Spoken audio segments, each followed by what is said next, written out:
Afternoon, good morning, good evening, wherever you are.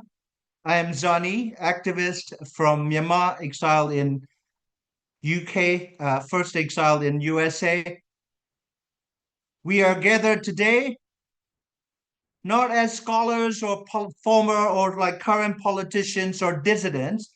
We are gathered as a community of fellow humans who are concerned about the rise of fascism in the Western Hemisphere, being led by the United States, obviously, and whatever the nomenclature, however you want to call it, white nationalism, white supremacy, imperialism, fascism, none of that matters.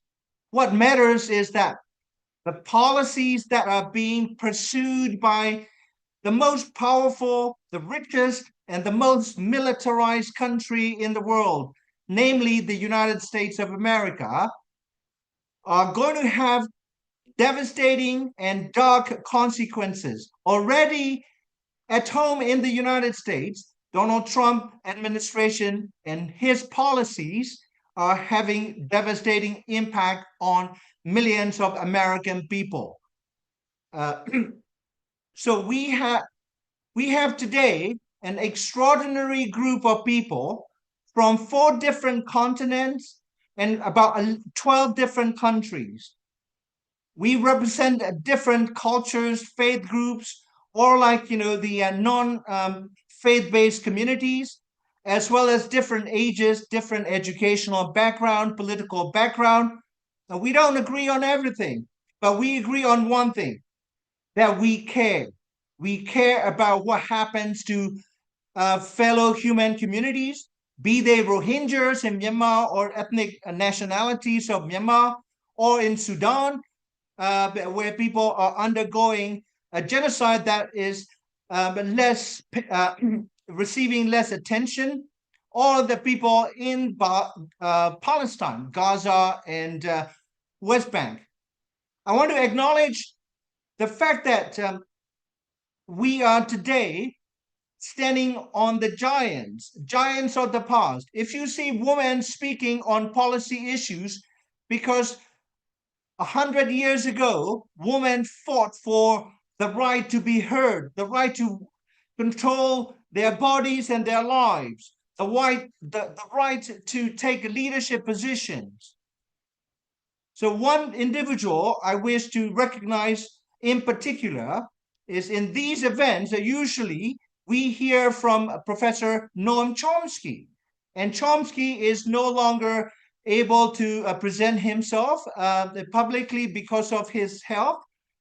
So we want to acknowledge him.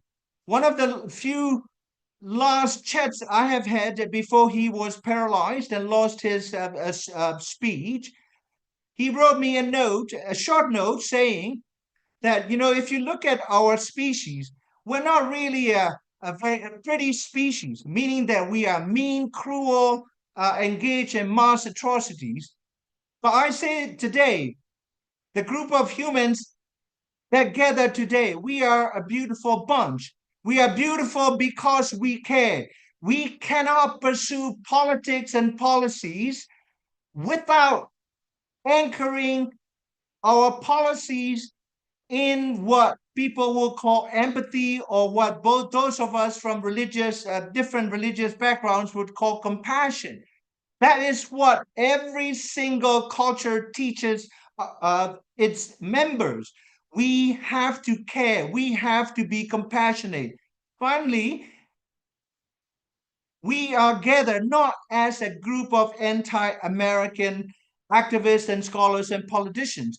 We are against the policies that are clearly fascist, imperialist, and in cahoots with Zionist forces. We have to name names. And 2 nights ago, I heard Professor Angela Davis at Royal Albert Hall. She said, she just turned 81. She said, we have to understand issues not through individual eyes, but through the understanding of structures that produce fascism. Americans are not born fascists, Germans are not born fascists, Myanmar Buddhists that engage in genocide are not born fascists.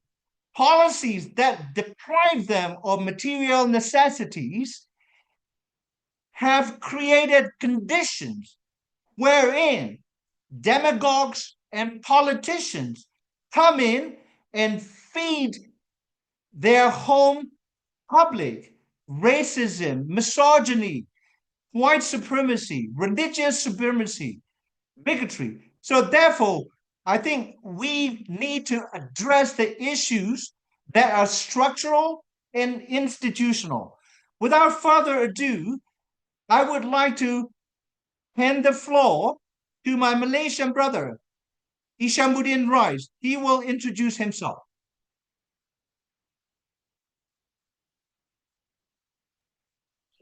For those who are celebrating Ramadan, happy Ramadan. And I'm just an activist, ex-political prisoners in Malaysia, and still going strong. Was exiled for almost 20 years, living in UK and all over the world. Now back in Malaysia, like a salmon, traveling around the world, and finally coming back to the homeland. Well, 70 years ago, on the 18th of April 1955, the Bandung Conference.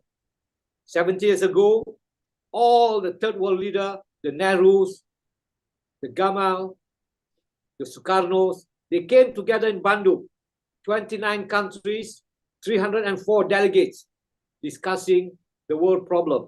At that time, 1955, the Bandung Conference, the narrative, the post-Second World War, the narrative was fighting for independence, the anti-colonial struggle.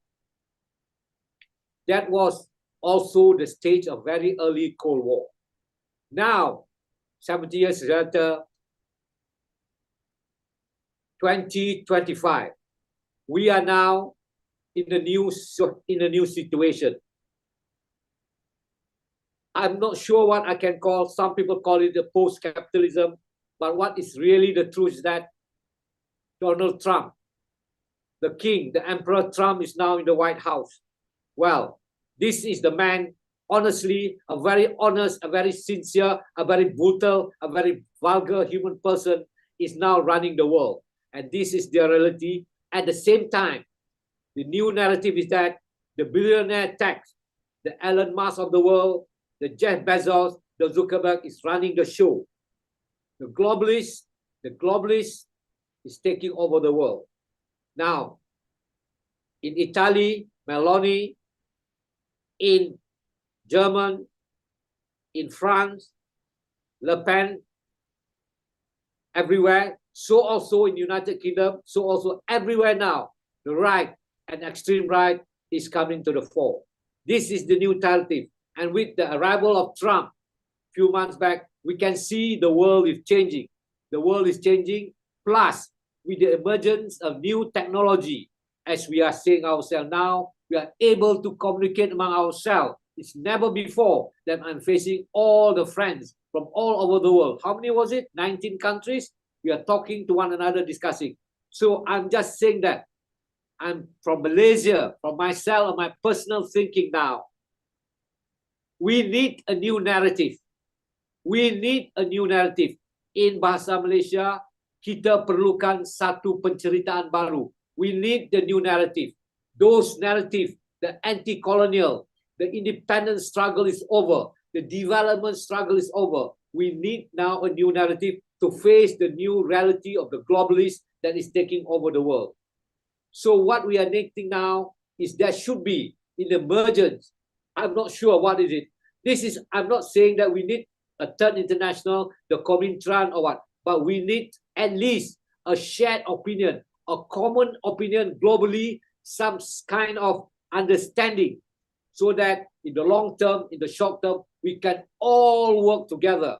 I mean, FORSEA, for example, is a good organization. It's a very new, but still not very solid. But we need more people to come in together to put input intellectually, academically, actively in all spheres, into politics, diplomacy, cultural, finance, to give up their brain, to tap out their brain, to put forward a new narrative for a new situation now. Let us be honest right now. In a very short term, we have just seen how the whole American is changing. The foreign policy America is changing. Whether NATO will survive or not, whether Gaza will survive or not, this other. Yes, we have seen at the same time, how the mainstream media have changed and how they abandon the genocide. And like our friend Zaini have said, the genocide of the Zionist imperial in Israeli. So this is the situation now. From Malaysia, I salute all over the world that we must come together. We must come together for a new narrative. We have to create a new narrative together. Thank you very much. And let's have discussion. Next speaker is Professor Penny Green. She is with the Queen Mary University of London and Professor of Law and Globalization and a noted genocide scholar and also a specialist on Palestine.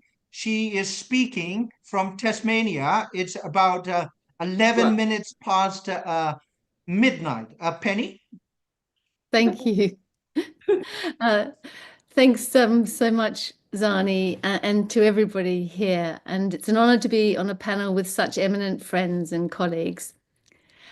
Well, we're living in barbarous times in which genocide has become normalized, in which protesting against the mass murder of men, women, and children is criminalized, in which the hurt feelings of perpetrators garner more media attention and government sympathy than 18,000 murdered children. We're living in times in which never again has become a completely meaningless platitude, the preserve only of the perpetrators who bizarrely claim victimhood in the face of their own acts of annihilation. While Biden did everything in his power to exponentially facilitate Israel's genocidal crimes, we are now, with the election of Donald Trump and the US descent into what is being described as techno-fascism, moving into an even more dangerous global phase, which I think has Palestine at its epicenter. It's a moment which encourages despair, but despair cannot be an option for us, because to despair is to accept the genocide of the Palestinians. It is to accept the brutality of the settler colonial enterprise and the partnership of Western states like the US, the UK, and Germany in that brutality. It's to accept capitalism's rotten core, and it is to accept a state of barbarism. So I just want to use my time here to discuss how we can counter despair a little and to challenge the idea that international law and its mechanisms are capable of combating genocide. I want to argue that at best they offer only symbolic tools which can assist in animating civil activism.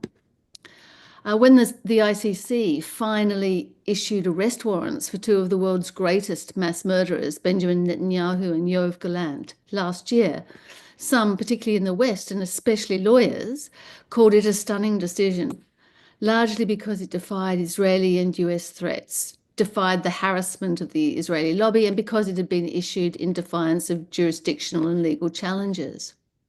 Most Palestinians and Lebanese were, however, far less excited by the arrest warrants. After 17 months of relentless genocide, they've lost any faith they might have had in the international legal order. And I share their cynicism. ICC prosecutor Karim Khan originally issued 3 arrest warrants for Hamas leaders, all of whom have now been assassinated by Israel, while only issuing 2 for Israel. And the charge of genocide on Israel's indictment sheet is glaringly absent, a reflection of the long recognised colonial nature of the court. The question of who and what defines genocide has played into the inertia of the international courts and the governments who hide behind this inertia. Palestinians and genocide scholars don't need the ICJ to tell us that Israel is committing a genocide against the Palestinians. Palestinians themselves, Gazan journalists and doctors, humanitarians, scholars from around the world, and millions of ordinary people of conscience know that what is happening is genocide. Civil society is always in advance of the law, and for that reason, I think we must approach these international legal developments with at most welcome caution. I'm here not as a lawyer, but as a state crime scholar to offer a perspective which I hope adds a somewhat different framing of and challenge to genocide, because it's clear to me that we need much more than international law to understand, expose, and ultimately challenge Israel's genocidal onslaught on Gaza, but increasingly also on the West Bank and, of course, East Jerusalem to follow. Israel's persistent violation of international law without consequence and the non-implementation of UN resolutions undermines the very credibility of the international legal order. With respect to Palestine, Israel has violated at least 28 UN Security Council resolutions, and it's done so with absolute impunity. At the same time, the United States, Israel's most powerful ally, has used its power of Security Council veto 49 times to protect Israel's impunity. The ICJ's ruling in the South African case that there was a plausible case that Israel may be committing genocide has had no impact at all on the progression of Israel's genocidal onslaught. It has not abided by the court's provisional measures demanding that it prevent genocidal acts, quite to the contrary, and it has faced no consequences. The impunity afforded Israel has meant that it's been able to develop into an apartheid state and commit genocide against the Palestinian people with no political or economic repercussions. In fact, Israel has been supported and enabled in its crimes against the Palestinians by Western global powers, most prominently the United States, but also by the United Kingdom, Germany, France, Australia, and many others. We need to ask what this tells us about the international legal order and whether we should place any faith in it beyond its normative and symbolic power. My contention is that genocide and other forms of state crime, rather than understood as legal constructs defined and punished by domestic and international laws and courts, are better understood as violations of social norms, which may or may not reflect legal norms. And secondly, that following from this, organised civil society affords the most promising and effective means of challenging state violence. Legal definitions are inadequate for understanding and identifying crimes committed by states, not least because states and the UN superstate make laws and are notoriously unwilling to define their own practices as criminal. A Burmese activist I once interviewed described the rule of law under the Burmese military dictatorship as state crime. For Palestinians living under Israel's belligerent occupation, the rule of law is indeed very largely state crime. In such a context, international law and the determinations of international courts may provide a useful discursive resource for activists, but the recognition that what the state proclaims as legality is in reality state crime, and some of what it defines as crime is in reality resistance to state crime, then this is essentially a matter of moral and political consciousness. And for me, that consciousness is most visibly and powerfully represented in organised form by civil society. And I think the definition which best captures state crime is human rights violations perpetrated by state agents in pursuit of state organisational goals. Thinking about genocide from a state crime perspective, we need to return to the state organisational goals for which these crimes are being committed.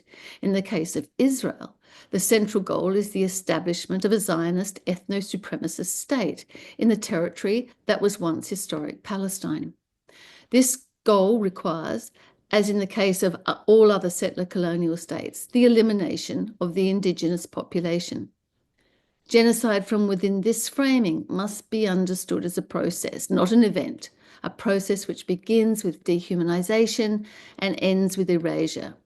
In between and often concurrent are a number of recognizable phases, so occasions of litmus testing violence, and violence without consequence equals impunity, and it emboldens the perpetrators to commit further violence. It involves structural discrimination in Israel and Palestine in the form of apartheid. It involves forced isolation and segregation, Gaza being the extreme ghetto and now a slaughterhouse. And it involves systematic weakening. The presentation and nature of these stages may differ slightly between genocides, but they're always present in some form. And what is critical is that understanding genocide in terms of its phases or stages means that interventions can be made before the stage of annihilation. The Israeli crimes embodied in all these stages have been extremely well documented by civil society, by human rights groups, journalists and scholars, but they include routine settler and IOF violence in the West Bank and East Jerusalem, house demolitions, village destruction in the Negev, forced evictions, the detention of, without charge, of thousands of Palestinians, including many children, the apartheid structures of walls, roads and checkpoints, which make Palestinian daily lives a misery, discriminatory laws, and the whole process of Judaization, not to mention the 17-year siege of Gaza and the extraordinary events we've seen since October the 7th. For the critical scholar of state crime or crimes of the powerful, the solutions to state crime lie well outside the frameworks of criminal justice law, international conventions, and international courts. Instead, any such solutions are much more likely to be found in the struggles of the state's victims and or survivors, and with those who advocate and organise as allies of those survivors. And it's the organisation of those survivors and allies that not only has the power to challenge state violence, but is central in defining that violence as criminal in the first instance. And civil society has proven itself to be a much more effective force than international law in identifying, in gathering and analysing evidence, in naming and resisting the egregious crimes of states, particularly through campaigns of civil disobedience, mass strikes, and boycott, divestment, and sanctions. Civil society enjoys widespread legitimacy as an authoritative check on the power and actions of the state.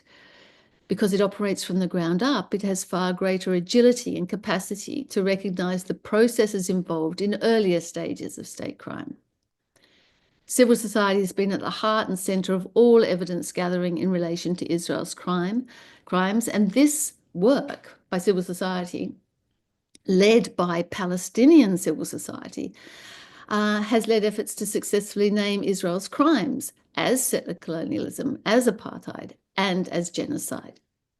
The Gaza Tribunal Project is one significant civil society initiative in response to the genocide, led by Richard Falk. Its aim is to promote solidarity amongst Palestinian and global civil society organisations around the world, to strengthen the measures aimed at ending Israel's ongoing atrocities through arms embargoes, boycotts, divestment, and economic as well as diplomatic sanctions. And its role is to create an archive documenting the Israeli genocide, other related international crimes, and, of course, Western complicity. Probably the most important strategy to challenge the genocide is the BDS movement. Since 2004, its role has been to shift global discourse, to place unremitting economic, cultural, and political pressure on Israel.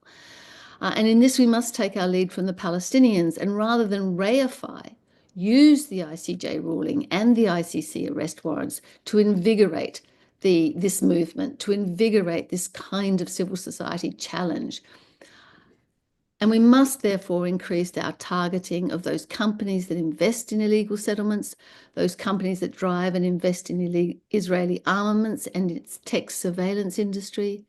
We must, through our trade unions, press our pension funds and our universities to divest from corporations that invest in Israel. We must pursue the cultural and academic boycotts.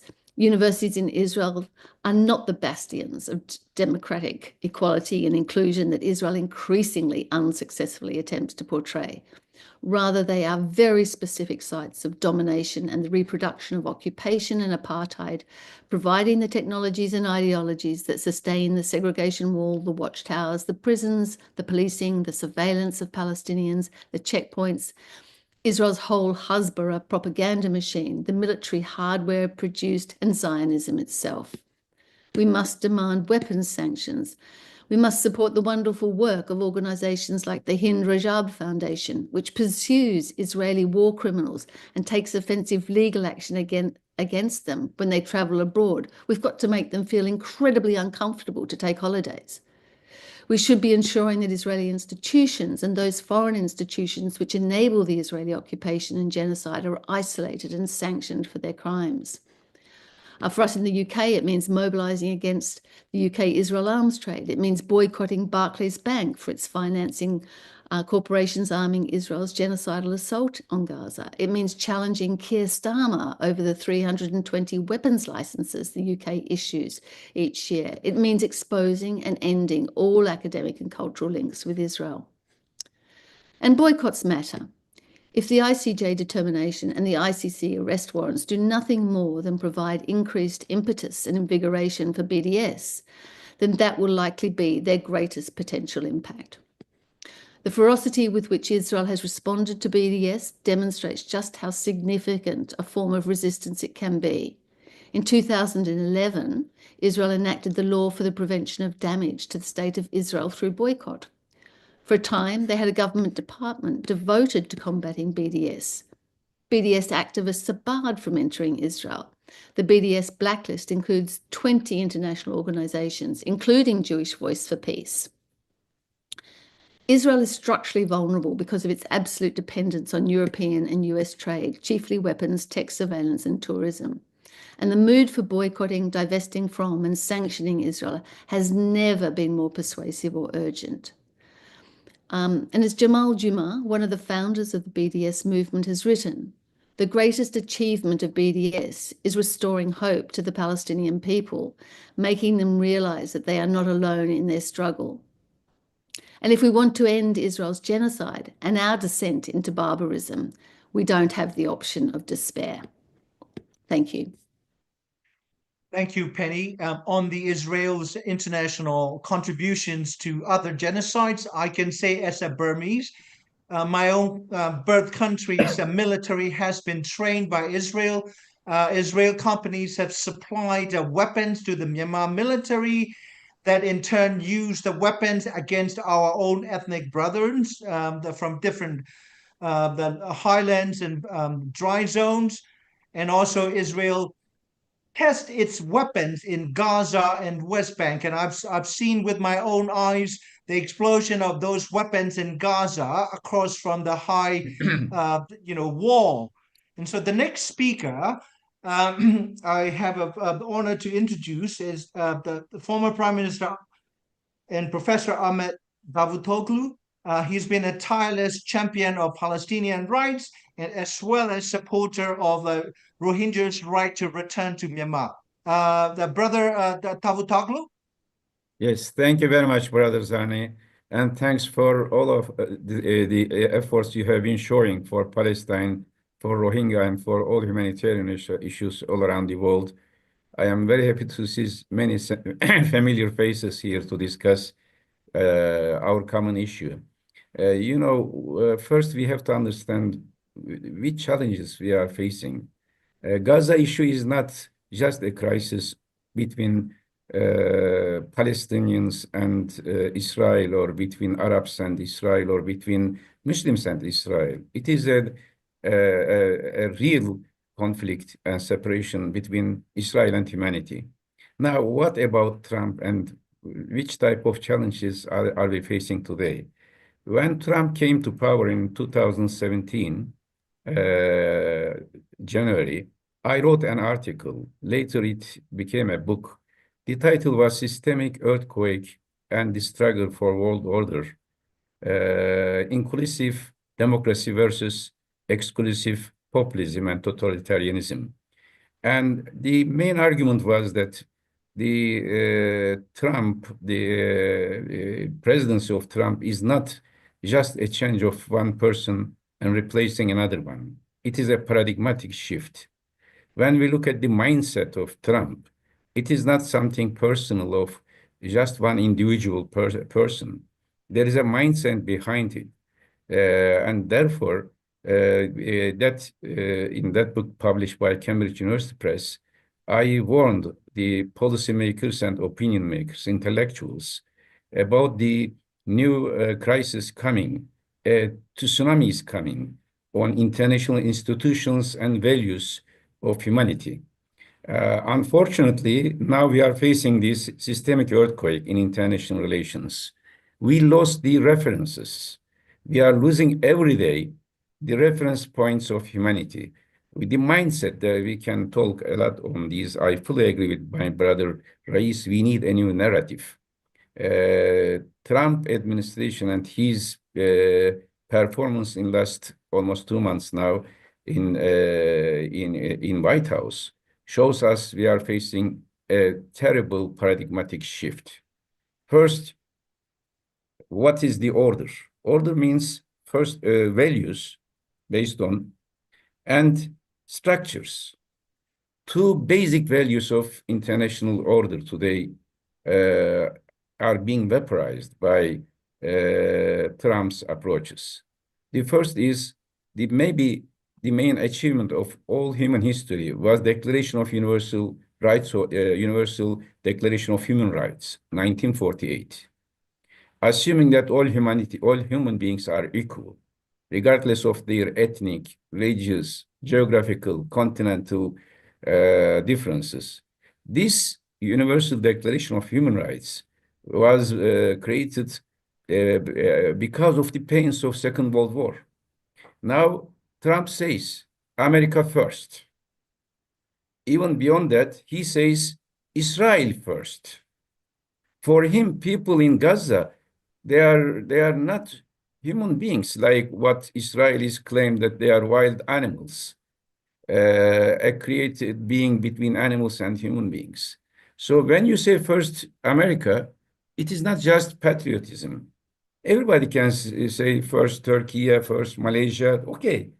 But if you say that Americans have more rights than others, and Israelis have more rights than Palestinians, it means this is the end of all human values.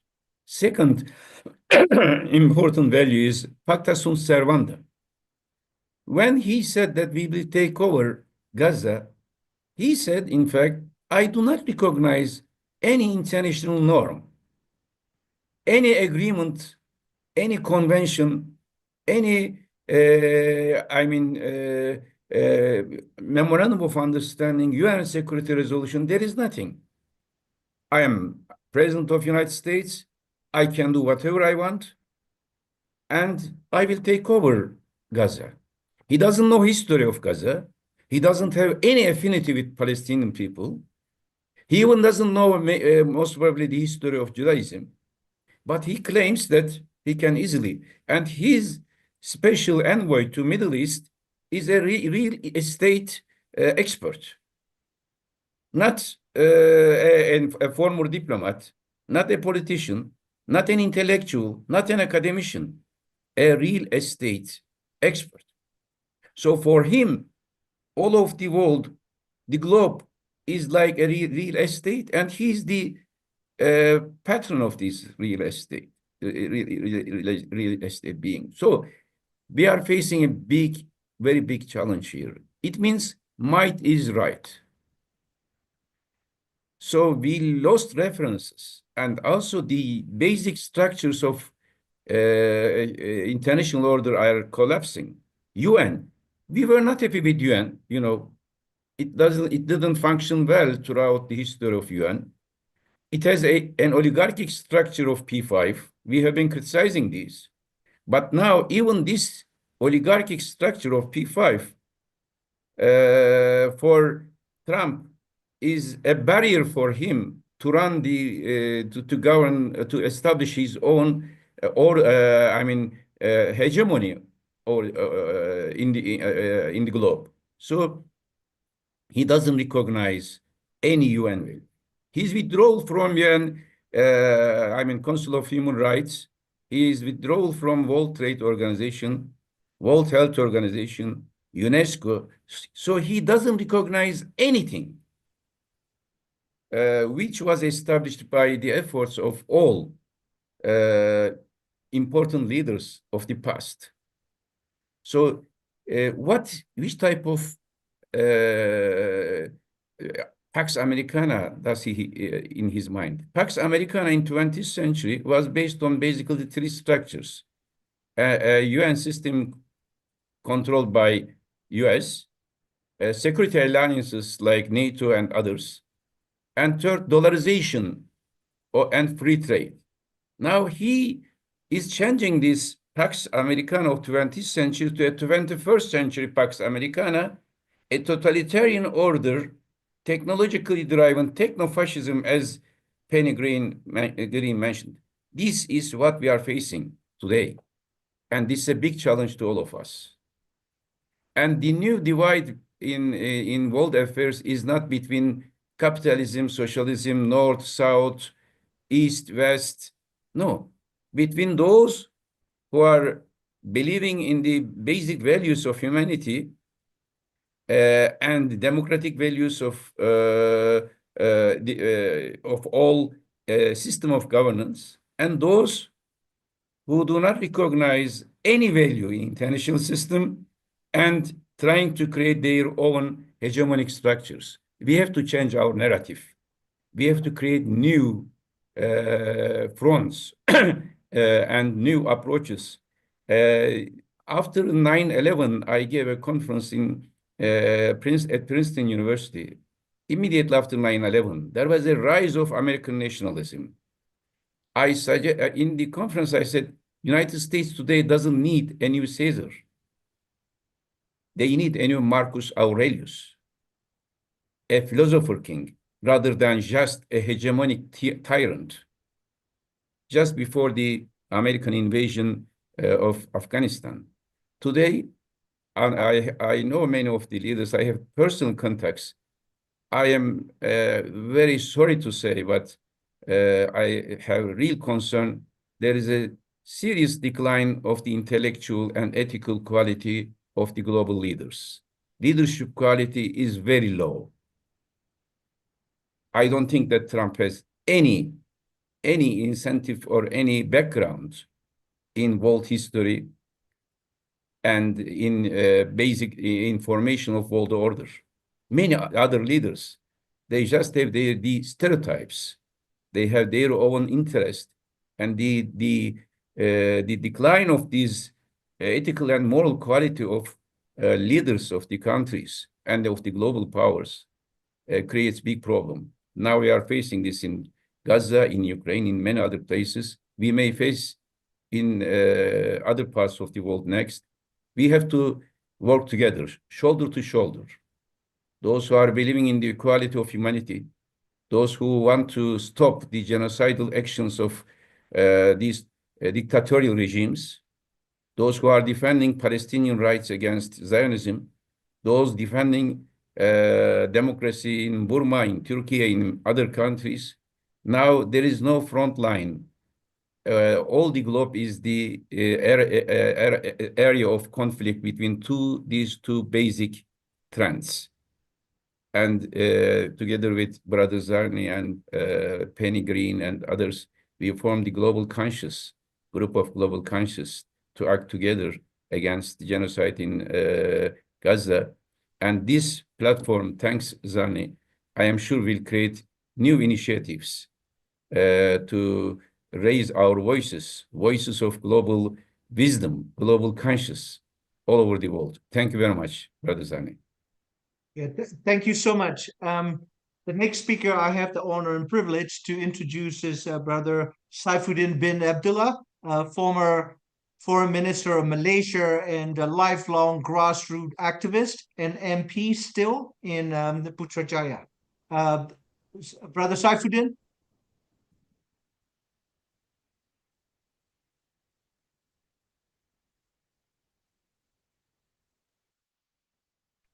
Yeah, thank you, Zani. Assalamu alaikum to all of my friends and colleagues wherever you are. And I'm very happy to see some of my old friends in this gathering. When I first became foreign minister in 2018, the first time, I wrote the Malaysian foreign policy framework of the new Malaysia. And the reason why we have to write the new foreign policy framework is because we have a totally new government. For the first time in the history of Malaysia, we have a change of government. And I was being asked what was Malaysia's foreign policy, and I thought the best way to do it is to put it down in words so that people can easily refer to it. The theme of our foreign policy that time, and I believe until today, is continuity. We can change in certain ways in terms of the emphasis, in terms of the approaches, and so on and so forth. But we put a lot of emphasis. We cherish the meaning of continuity. But when you have a president of the US like Trump, he is introducing radical changes. He is disrupting whatever the Americans have been doing and whatever the world has been understanding. You can call him transactional, you can call him imperial, you can call him fascist, what have you, but Trump is going to cause us a lot of concern or perhaps trouble for the coming close to 4 years. Now, when we talk about foreign policy, there is always the 3 tiers of objectives of every nation. One is the security and politics. Number 2 is the trade and economics. Number 3 is the identity or socio-cultural. But students of international relations, like my esteemed friend Daud Oglu will understand, foreign policy begins at home. It is about how a leader or a group of leaders try to do certain things at home, because at the end of the day, everything about foreign policy is about national interest. Now, is Trump going to cause perpetual problem, or is he going to cause problem for only 4 years? Now, my dear brothers and sisters, we cannot escape, if I can continue from Daud Oglu again, on how the 5 superpowers behave.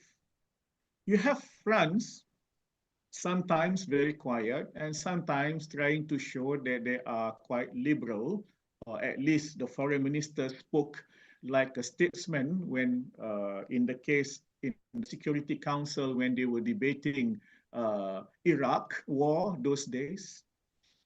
And then you have the UK, which is really the servant of the US. And then you have Russia, who may not want to go to war, but is willing to be quite aggressive in areas around its borders, like Afghanistan and Ukraine. Though I must underline, I have my own understanding of what Ukraine is. It doesn't start with what is now understood in the Western world. And then you have China, who do not have a history of going to war in the last 70 years at least. And China is only fighting to be where they are supposed to be, their rightful place as they claim it. And then you have the US, who for the past 70 years odd have been waging wars on so many countries, overthrowing leaders and governments, and so on and so forth. So will Trump change the US foreign policy? I don't know. He seems to be very radical. He seems to be talking to people that Americans or his officers those days may not understand and may not allow him or may not agree with him.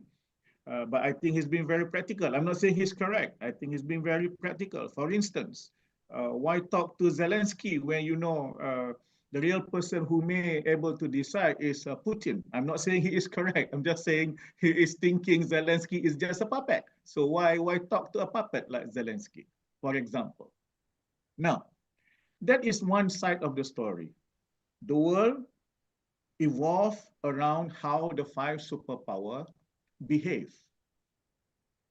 The other side of the story is the world seems to be divided. Although some people say that the world is divided between liberalism and illiberalism. There is progress and growth on one side, there is regression and restriction on the other.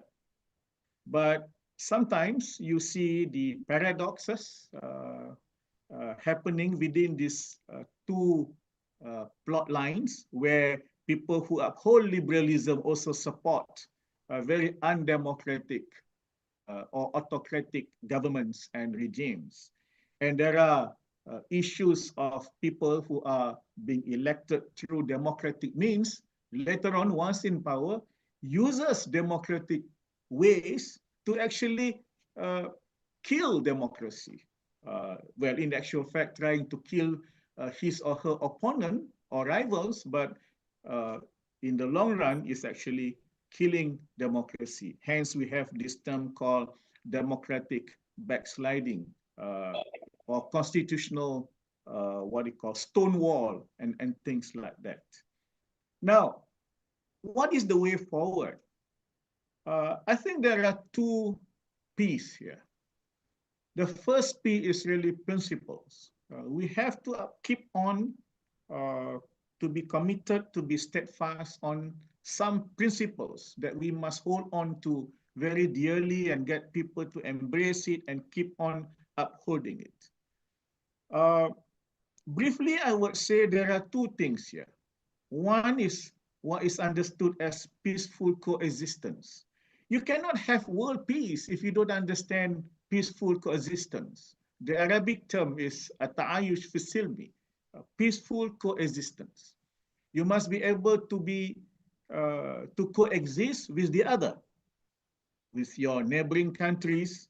But as I said earlier, foreign policy begins at home with the other, your neighbor, people in your own country, people of different ethnic group, people of different religion, people of different race, and so on and so forth. The other term is moderation, or wasatiyah in Arabic. But by moderation, I would divide it into three, or detail it into three areas. One is middleness. We must bring people to the middle. Fascism and ultra-right or radical left, whatever you have it, these are movements and ideas and philosophies that are moving away from the middle. We have to bring people to the middle, the middleness of things, either in politics, in economy. Middleness means you do not support any activities that celebrate greediness or greed, for instance.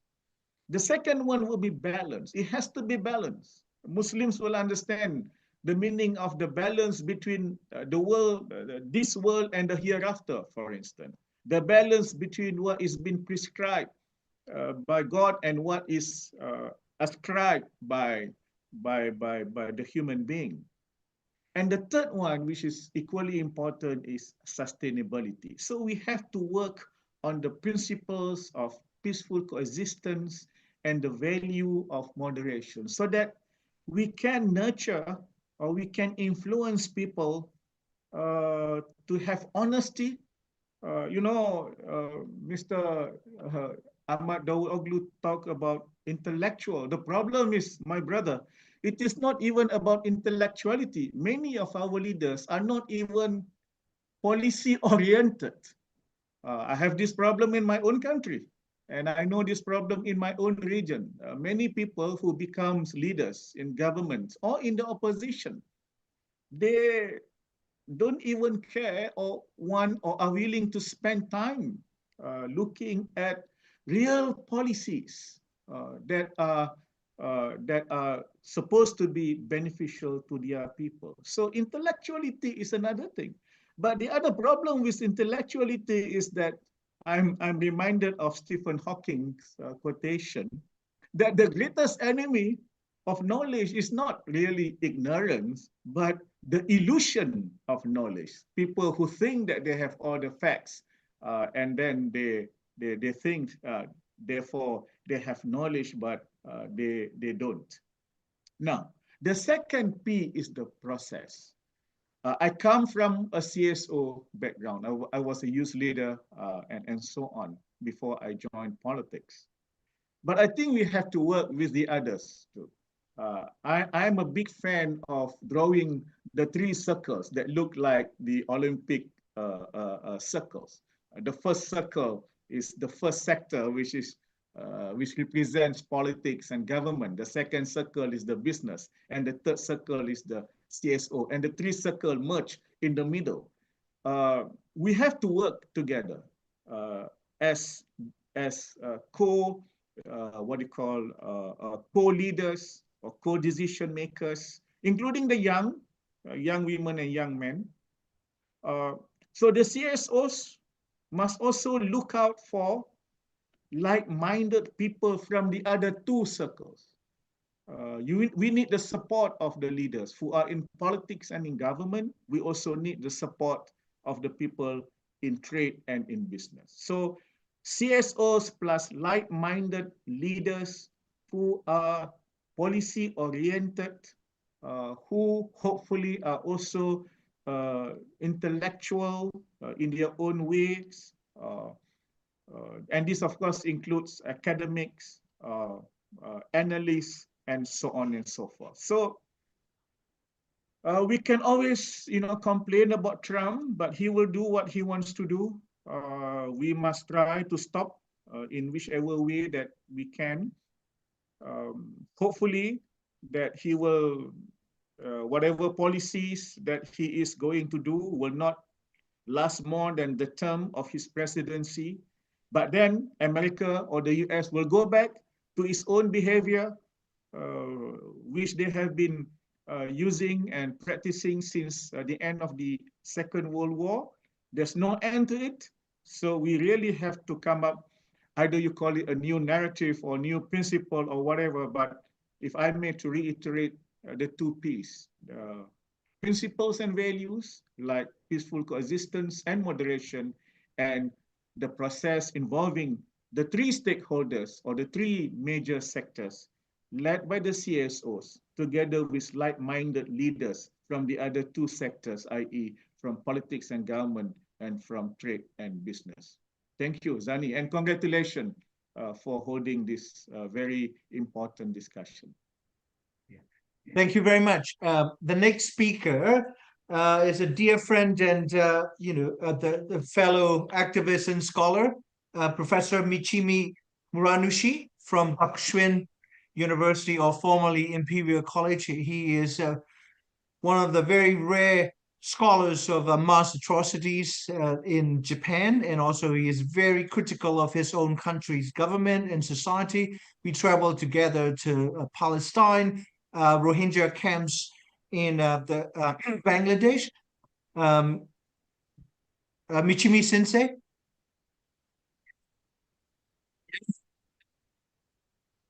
Can you hear me?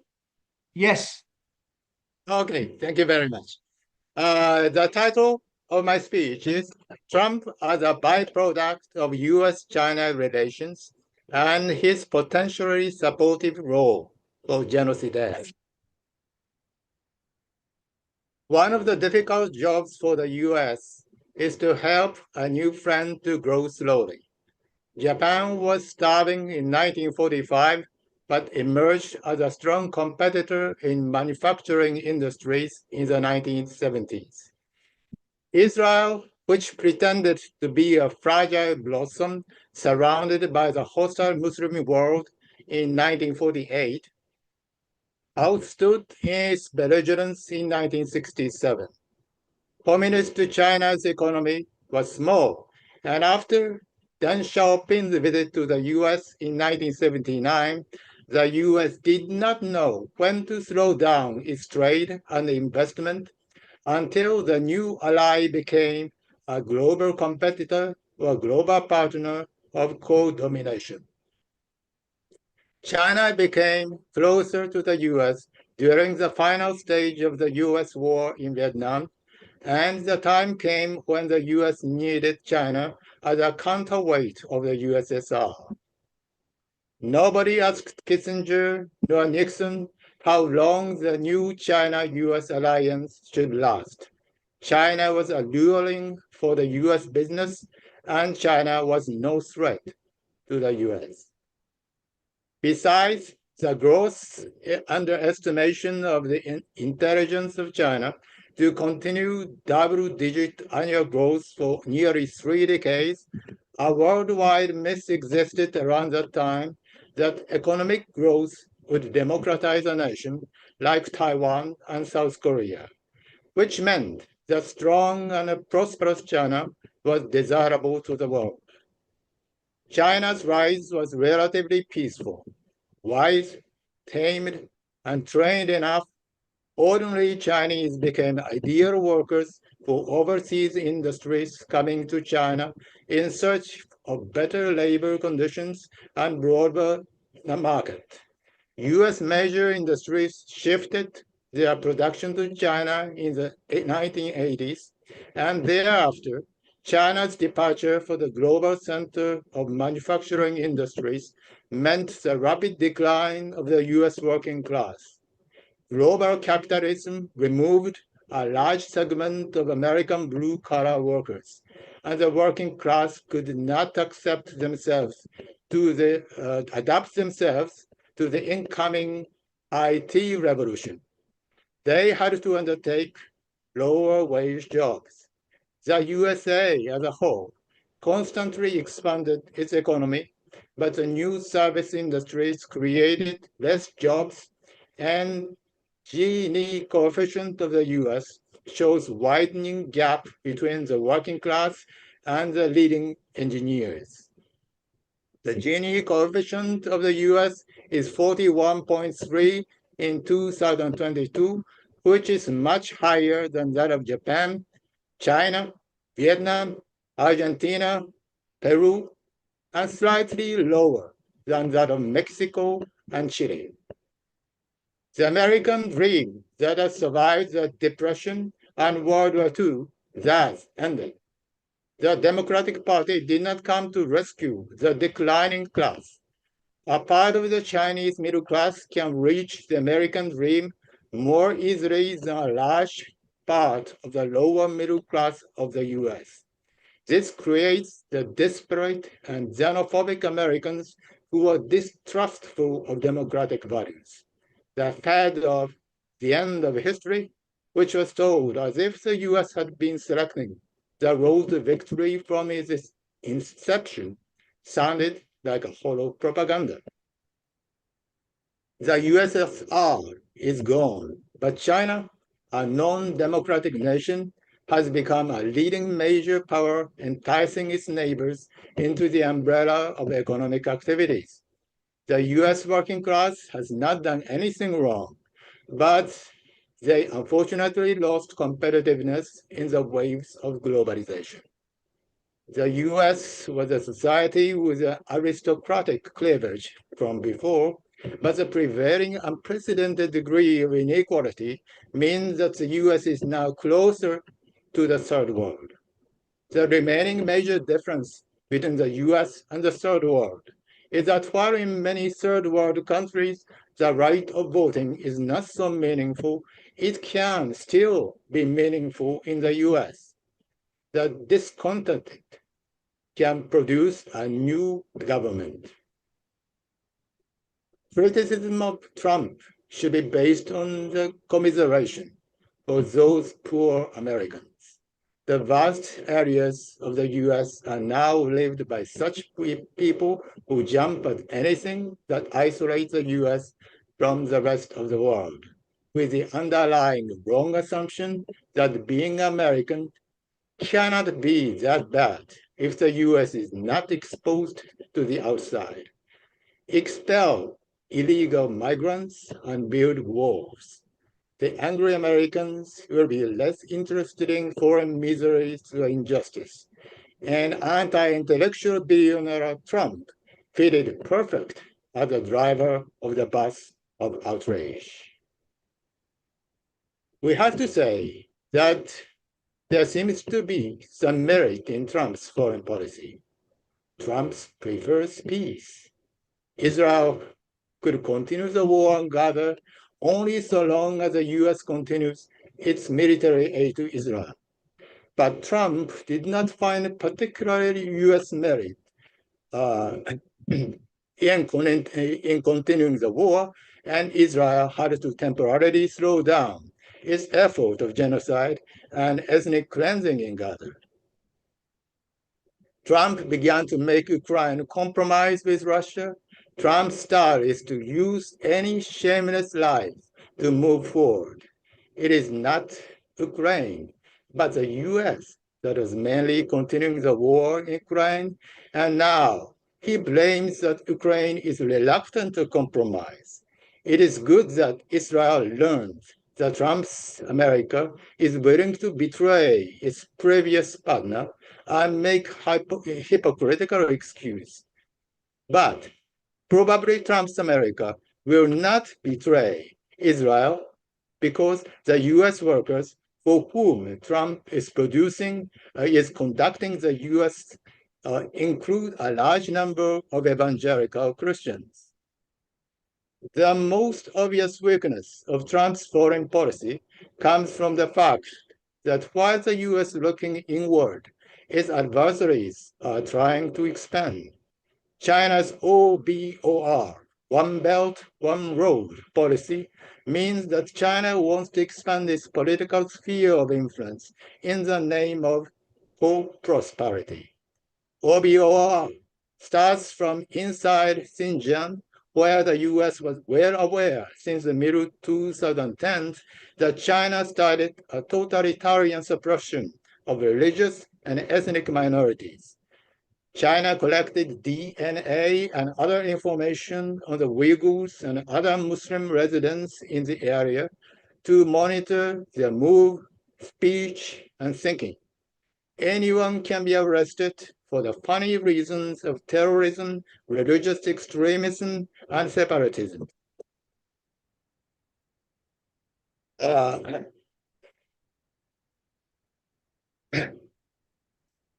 China started to build concentration camps in the name of re-education facilities, and 1 to 2 million ethnic minorities were sent there, causing high death rate and population decline. But unlike in the case of Myanmar with respect to Rohingya and Israel with respect to Gaza, the Chinese genocide of the Muslims in Xinjiang is not yet condemned in international courts. China has even cooperative actors across the border. China can make Kazakhstan government to silence its human rights activist criticism of China. China can make Egypt to arrest and send back to China Chinese Muslim students whom China suspects of disloyalty. China cannot go back to the old times. China needs to feed its huge population and continue its economic success, for which it needs its western part. China, confident with its past success, is willing to inflict Orwellian suppression on its minorities in its western part. What is necessary for China is to keep in touch with and monitor the government of its neighbors, like in Central Asia or in Cambodia, Thailand, and Myanmar. Trump's America First means the application of the Monroe Doctrine on the US itself, exactly when policy of containment needs to be applied on China. In sum, the US is going through the process of myopic degradation of political culture. This is not a matter of Trump as an individual, but a structural problem of US domestic and global relations. This is a period when the world has lost the US. Besides, the US has wasted precious time for the past few years. The first period of Trump started a trade war against China, but Biden's support for Ukraine meant US rapprochement with Russia's potential ally, China. And this breathing space, this breathing period for China meant that Russia owes China political debt. As a result of this unwise war, Ukraine was devastated for no gain. The US remains conceited, with its credibility of speeches non-existent, and with its adversaries, Russia, China, and North Korea, more united than ever. Thank you. Thank you, Michimi Sensei. Just one housekeeping announcement. We have number 11 speaker, Dr. Peter Maguire, could not make it. So he sent his written remarks and we will publish it. And then the Sunita, who will speak in number 18 slot, that she could not record her address because she's in Selma, the US South, with some activists. So we have 15 minutes, gained from these two distinguished the speakers. So the next speaker in the number 7 slot, Dr. Abdul Fattah Abu Saror from Bethlehem, is in a meeting with some visiting delegation. So he will join us, and so in his so we are at 6 minutes past 2 p.m. UK, and so we're not really behind. And the next speaker I have the honor and pleasure to introduce is Han Yongwei. He is a fellow Democrat and also a compatriot. And his father, Sashwe Thai, was a co-founder of the Union of Burma in 1947-48, alongside Aung San Suu Kyi's father, because he was not the dominant Burma. His role in nation building has been erased. Despite that, Han has remained steadfast in trying to assist and support any type of peace and democratization efforts for the last 50 years. And I've had the honor of working with him for the last 25 years. And then finally, I cannot resist saying something about Han. Han is the only one in this crowd that could claim that he has sat on Chairman Mao's laps when he was a kid. Han.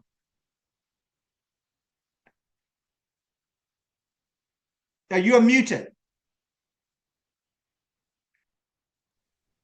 Thank you very much, Zani. I should. I'm sorry that in those days we didn't have selfies. Or I could have taken a picture with Mao and you. Yeah. Thank you. I must say that I'm very honored to be asked to speak today.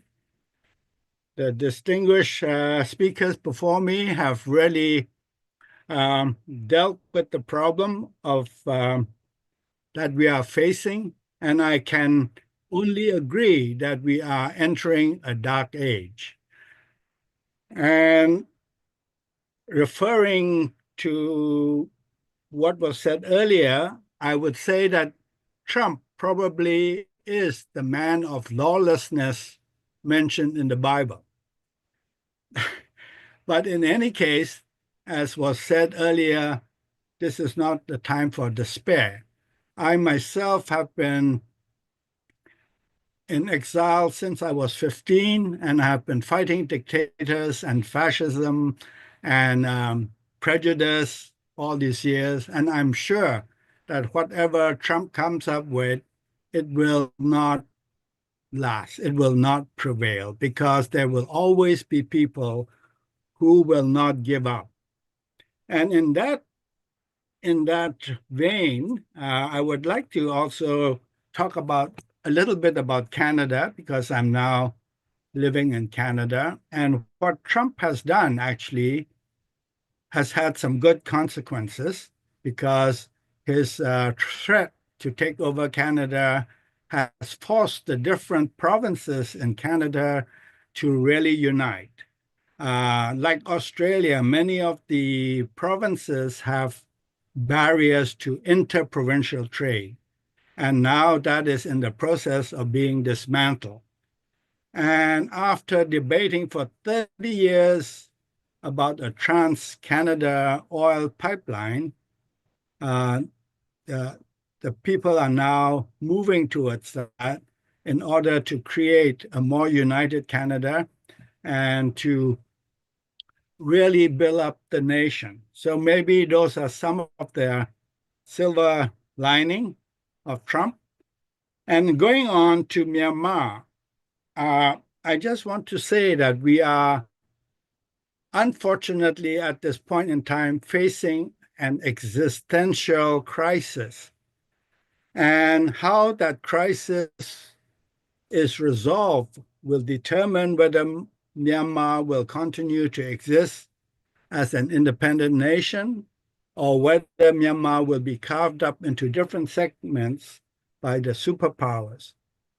The reason for that is that in the last 4 years, the Myanmar military has been carrying out a total war against the people of Myanmar. And that means everything. It's a scorched earth policy. Everything, hospitals, churches, any civilian buildings, any civilian housing that are in the area that resist the military can be destroyed. And they are destroying those villages, the towns.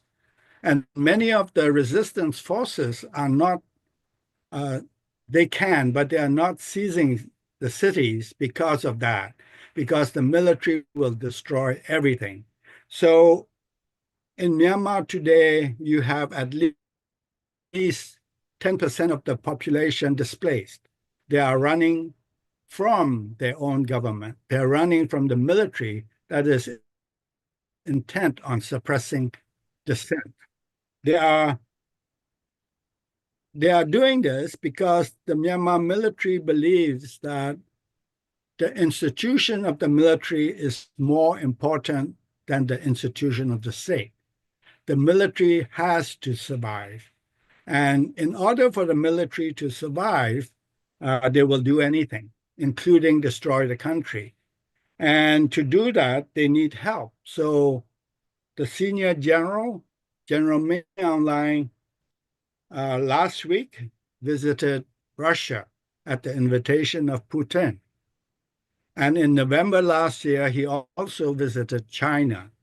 And these are the two key countries supplying him with arms that he needs to suppress his own people. Now, in the past, the military managed to rule for 50 years, claiming to be protecting the nation, claiming to be protecting the people, and claiming to be protecting Buddhism. That is no longer something that people in Myanmar believe in. Most of the resistance today, who now control half the countryside, do not believe that anymore.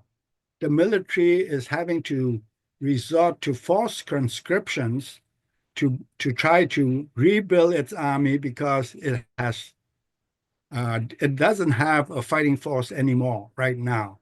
They are not able to reclaim the territory that they have lost in the last 4 years. And that is the reason why in Myanmar today, we are facing the crisis.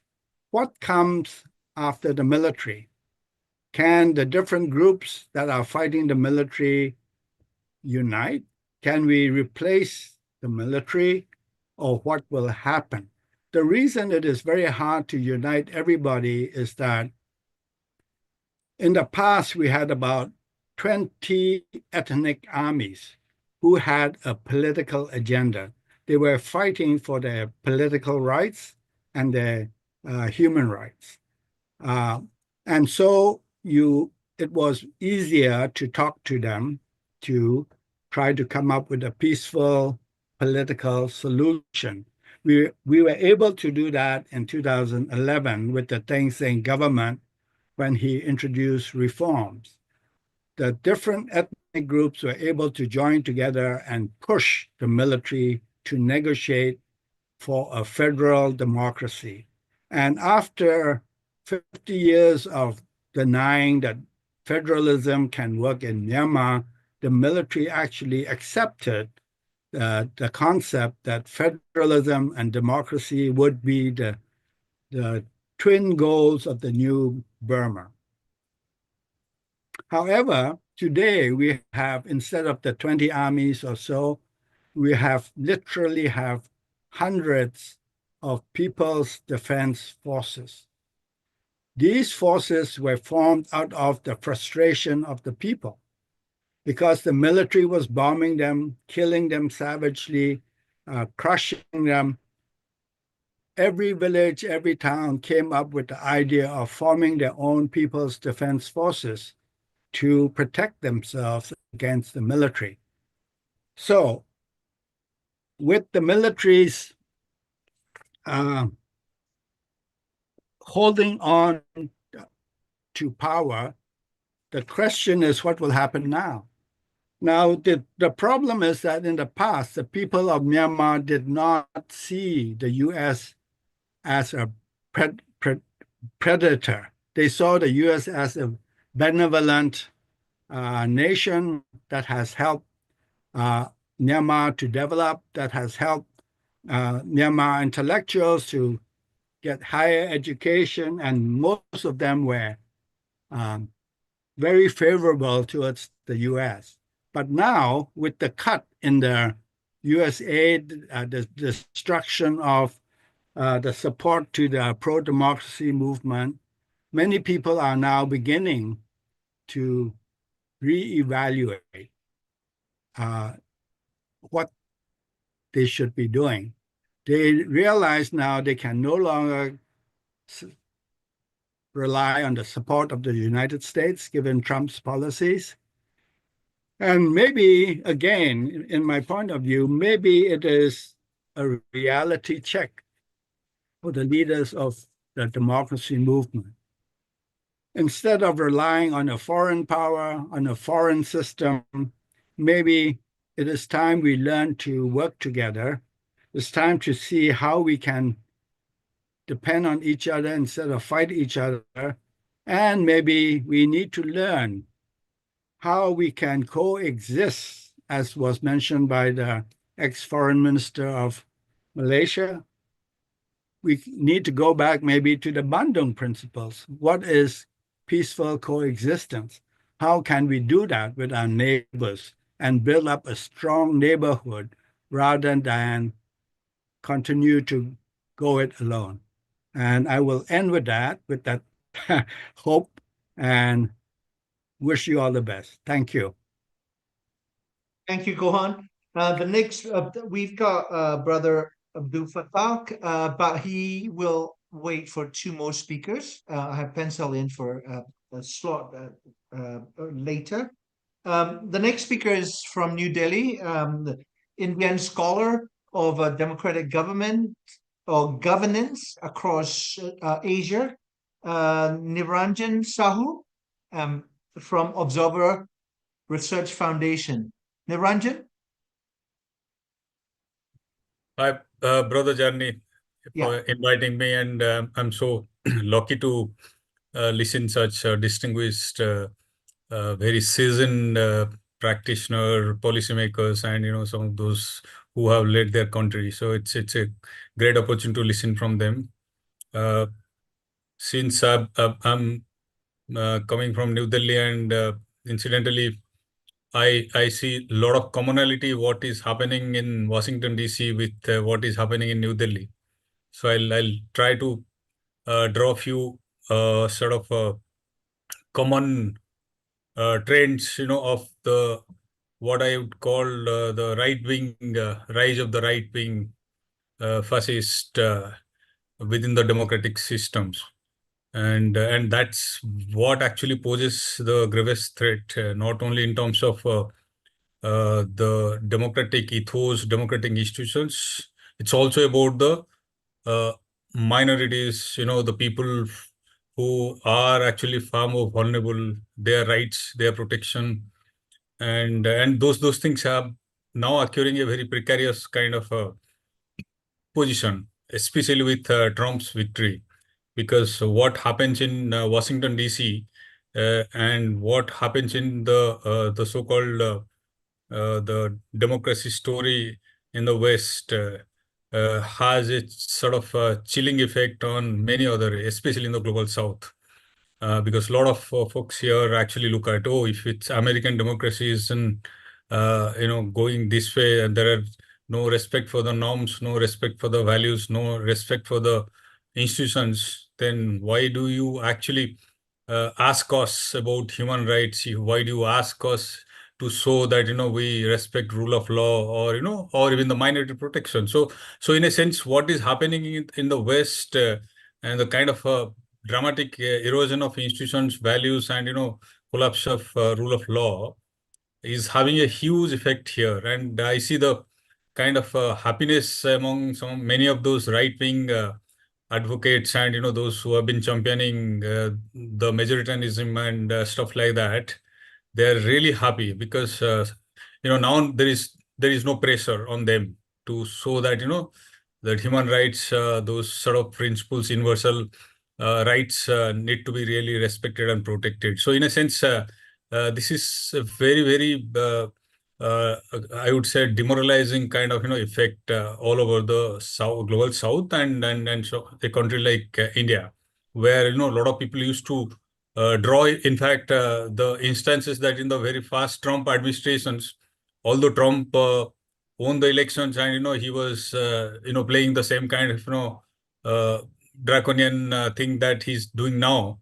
Then at least in the first term, there were institutions, at least the Congress was standing up, many members of the Republican Party also were standing up and, able to stop him on many things.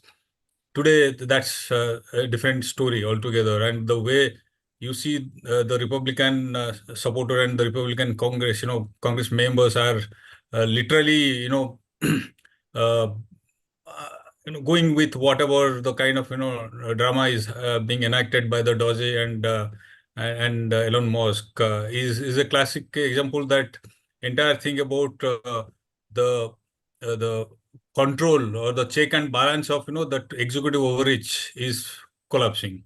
So you don't have a kind of accountability mechanism, a check and balance, that where you can stop something unlawful, something illegal. And then we are witnessing also the collapse of judicial institutions. And this is something we have been witnessing for last 10, 12 years in India. And we have seen how the judiciary has failed to check a kind of a strong executive which doesn't follow any sort of norms or values or a sort of principles. So this a lot of autocratization has been in many countries across the world have been facilitated by the judicial interference or judiciary becoming sort of putting itself in the executive shoes. So that's what actually we are now beginning to witness in America. Hopefully, I think the better sense will prevail, but that's something very, very worrisome. The third thing I wanted to point out, a phenomena which is actually very concerning for the largest democracy and the oldest democracy, that is India and US, is there is a very common thing about the democratic predicament today we have is about the plutocracy, the rise of plutocracy, the capture democratic, entire democratic space has been democratic space and governance, everything has been captured by the oligarchs, by few fat plutocrats are literally running the government. And what you are witnessing in Washington, D.C., Elon Musk and few others are actually calling the shots. There you have the tech oligarchs who not only have the finance, they also control the media space, the opinion makers. They control the perceptions. So in a sense, just imagine the kind of power they've accumulated over the years. So that growth of that technology, the digital space, and the kind of money and resources they have accumulated is something we have been witnessing in India for last 10 years. And many of you must have heard about some of our big business, like Adani and all that, kind of influence they have over the government. Now you are actually seeing that in America, what's happening. And there is no attempt to even check the influence of money, the influence of those billionaires, and how they erode the democracy is something very, very serious. I think we have to really globally think about it, because this is where the problem is actually. And the fascism, that kind of majoritarianism are being promoted by these sort of, bunch of people who have no kind of, sort of any commitment for any principles or the thing. It's about profit, it's about power. And what you are actually seeing, which is very linked to the campaign finance and the political funding, the way these billionaires fund elections, the way they fund politicians, and then many way they produce the electoral outcome to their sort of liking, is also something to do with the way they have also controlled the media and the civil society. See, they don't just control the social media. You look at the print media, you look at the television. In India, for instance, some of those media houses which used to be, 10, 12 years back, used to be very fiercely independent, and, they used to be real, the leading light of, taking the people's right, minority rights, and, they're protecting democratic ethos, today have been actually taken over by these so-called billionaires. So the business takeover of the media is a very serious, and what we just saw in the Washington DC a few weeks back, when one New York Times and Washington Post and some of those Washington Post editors and other things receiving kind of memo from the owner, saying that you have to take case sort of. So this is something that we have been witnessing in India for last 10, 12 years. And today, if the media in India has become, weak, those who are from India, they know something called Godi media, that lapdog media. Media has become a lapdog of the political masters. And in some sense, political masters have used the business groups to take the control over those business groups, those media groups which were, acting independent and, raising uncomfortable questions about, misuse of power of the thing. So in a sense, what we are witnessing is like a wholesale takeover of, the key institutions, key sort of channels, which used to really take up the popular causes. And the third most worrisome trend is about the civil society. The way civil society have been, their voices have been choked, their funding, their, everything has been, choked through basically, what you are witnessing about, you said, the entire fund, everything has been choked, and office personnel have been disbanded. In India, we have actually for last 10 years we have something like 40,000 of very powerful, very kind of a robust civil society groups used to fight for the minority right, fight for the disadvantage, go at the grassroots. They are, many of them even fighting on the climate issues, on environmental issue. Their, foreign funding license have been cancelled.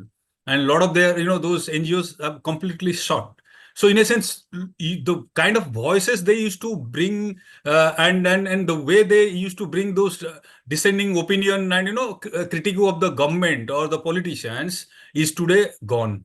So in a sense, you look at one by one, it is almost like the script of the fascism, the fascist book. So you have actually eliminated whoever used to have raised the voice, whoever used to at least show a mirror to the ruler, all have gone actually. Now it's easy actually. With few fat plutocrats, you are able to run the government, do whatever you like, and there is no resistance because institutions also have been, taken over. Most of the institutions have been either, filled with their own people, or they have been, pressured and in some way or other manipulated so that, those institutions really don't matter anymore. So in India, what we have been witnessing for last over a decade, I see that is happening now in the United States. And that is something really to worry about because this is a kind of, I would say it's a kind of what somebody said, it's a darkness actually. It's a darkness of democratic decline. We should not simply just use the word democratic backsliding. It's wholesale gutting of the democracy, the institutions, everything in a sense. And these demagogues, these populists have no respect for any institution, any ethos. They can just change the script whichever favors, depending upon their way to hang on to the power. And that's where I think we have to really, as a sort of activist, scholar, practitioner, we have a greater role actually to constantly bring up these issues to the public, to the people who matter. Thank you. Thank you, Niranjan. The next speaker I have the honor and pleasure to introduce is Professor Gregory Stenton. His paper around Rwandan genocide warning and then the genocide, the framework that he developed was really an eye opener. And so, although he was not my the teacher or professor formally, I consider him a mentor who opened my eyes to how the processes of genocide worked. And so I'm enormously indebted to him intellectually. And also, we have traveled together to Malaysia and other places to raise the issue of Rohingya genocide and to advocate for international accountability. Greg? So you are muted.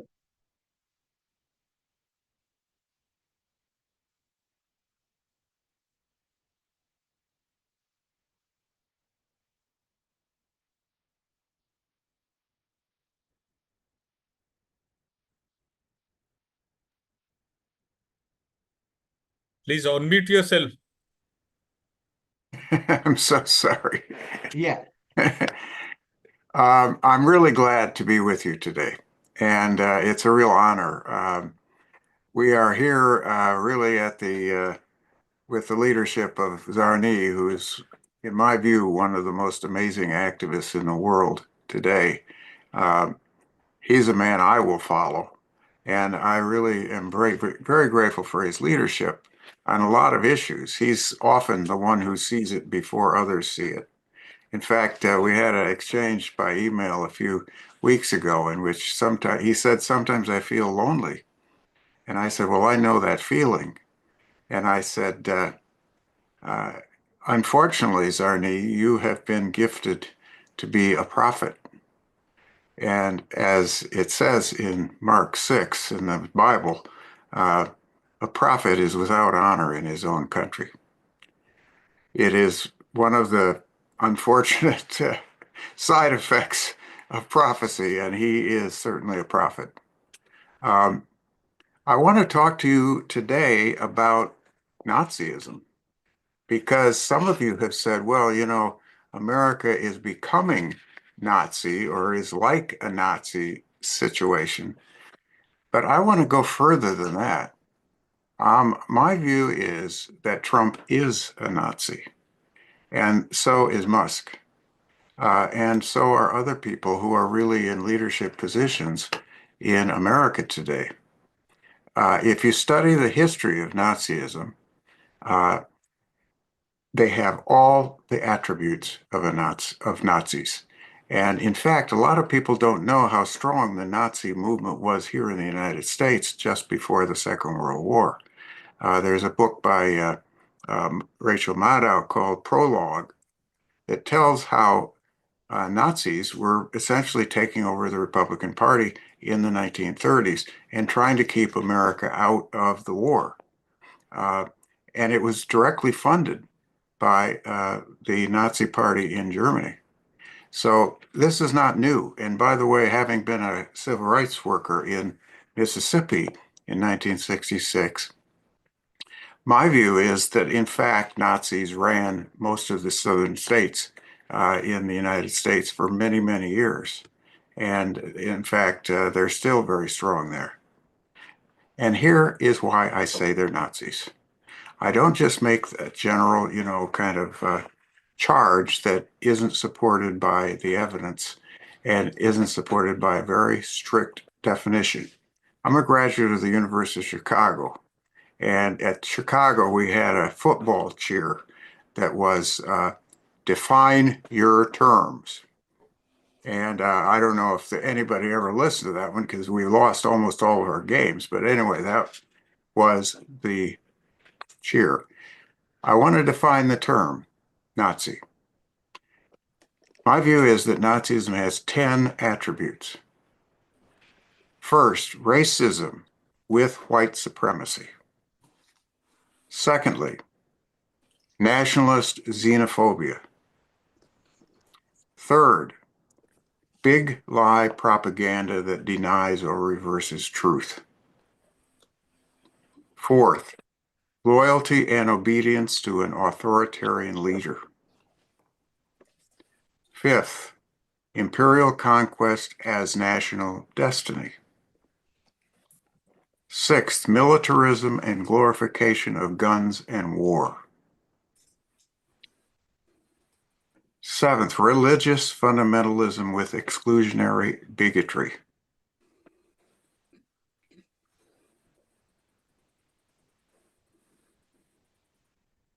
Next, male supremacy with oppression of women. And next to last, contempt for democracy and elections. And finally, contempt for judicial independence, law, and human rights. What we have that has taken over America today is all of those things, all of those attributes. I do also want to question a very common way that people think about the political spectrum. I think that the so-called left-right spectrum is a systematically misleading expression, as philosophers would put it. It misleads people into false reasoning.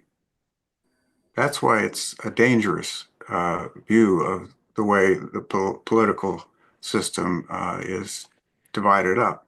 And of course, it's a result of the way the different parties were aligned in the First French Republic. But I want to just question it, because a lot of people somehow think that Nazism and communism are opposites. And I mean totalitarian communism. I don't mean democratic socialism. But they are not opposites. They're twins. I think that the political spectrum is much more of a circle, with one axis, promotion of equality, and the other axis, tolerance for liberty. And on that circle, Nazism and communism, totalitarian communism, are right next to each other. Because Nazis, totalitarian communists, white supremacists, colonialists, Islamists, Christian nationalists, and America firsters have no tolerance for liberty. They're the foes of freedom. They forbid teaching of honest history. They ban books. They oppose diversity. They deport asylum seekers and immigrants. They arrest, imprison, or kill their opponents. They drag nations into the dark dungeons of tyranny. Nazism replaces Christianity with worship of the Nazi Party and the state. Hitler's Nazis made genocide state policy. So the Holocaust murdered 6 million Jews and another 6 million people from other, quote, inferior races. Totalitarian communism replaces the worship of God with worship of the Communist Party and the state. Exclusionary atheism is the communist state religion. Now, what I want to also challenge is the historical determinism or the economic determinism that is so often present among Marxists. Because I think that Marxism, not in its critical sense, because I think Marxism is very helpful to understanding the way the world is organized. But when it comes to a determinist and sort of goal-oriented view of how the world should be organized, Marxist regimes have too often fallen into the trap of totalitarian oppression. A lot of the Marxist compelling view of history is that it is the natural outcome of capitalism and imperialism. That is, that there will be then a socialist system. I don't think they're right. I think that, in fact, communist and Nazi totalitarian dictatorships are actually successors to feudal monarchies and theocracies. They are counter-modernization movements. So Nazi, fascist, monarchist, theocratic, and communist regimes unfortunately, right now are on the rise. They rule a third of the world. And we could talk about many examples of that. How China is committing genocide against Tibetans and Uyghurs, how Putin is trying to reassemble the Soviet Empire, how Saudi Arabia and United Arab Emirates, monarchies, finance and arm the Arab genocide in Sudan, how Turkey and Azerbaijan have invaded Syria, Iraq, and Armenia, trying to reestablish the Ottoman Empire. And how right now India's Modi and his BJP party are trying to build an intolerant Hindutva state that will exclude Muslims and Christians from full Indian citizenship.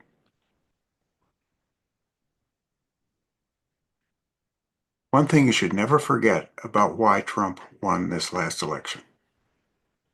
America was founded by white supremacists.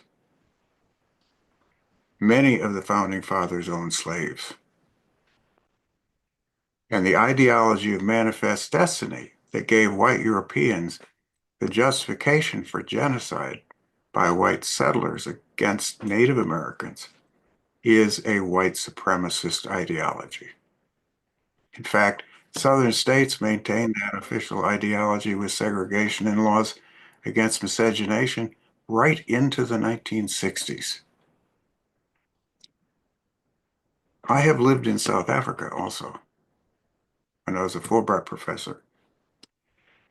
Elon Musk grew up in South Africa at the height of apartheid. That was a system of racial separation and exploitation that was even more vicious than what we had here in America after slavery was abolished. Musk attended all white schools. He adopted the racist attitudes of South Africa before he came to Canada and the USA. He is a white supremacist. Similarly, following in the footsteps of his father, Fred Trump, Donald Trump is a white supremacist.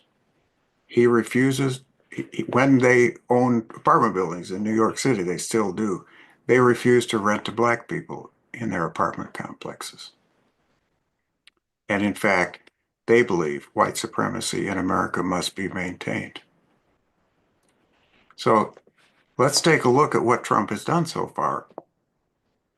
It's the proof that, in fact, Trump and Elon Musk are white supremacists. First, these are the definitions that I gave you of Nazism. Racism and white supremacy. Of 24 cabinet nominees, 20 are white, 1 is black. Trump has offered asylum for South African whites, but no asylum for African, quote, shithole countries, unquote. He has ruled that diversity programs must be abolished, and school books that cover slavery and segregation should be banned. The second characteristic of Nazism, nationalism, xenophobia, that is nationalist xenophobia. And that is why Trump calls migrants criminals, rapists, murderers, invaders, and why he's now trying to deport all of them. The third, big lie propaganda. So we've heard that one too, haven't we? When Trump says that Ukraine started Russia's invasion of Ukraine. It's a lie. It's a big lie. Or his lie that he won the 2020 election. And you know the technique of the big lie. If you tell it long enough and often enough, people begin to believe it. Fourth, loyalty and obedience to an authoritarian leader. So, what was the litmus test for applicants for federal employment after Trump came into power? The litmus test was, have you drunk the Trump Kool-Aid? You have to swear that, in fact, Trump won in 2020, that the 2020 election was stolen. In other words, that is a test of loyalty to Trump. It is not a test to the truth. Fifth, imperial conquest as national destiny. We talked already about manifest destiny.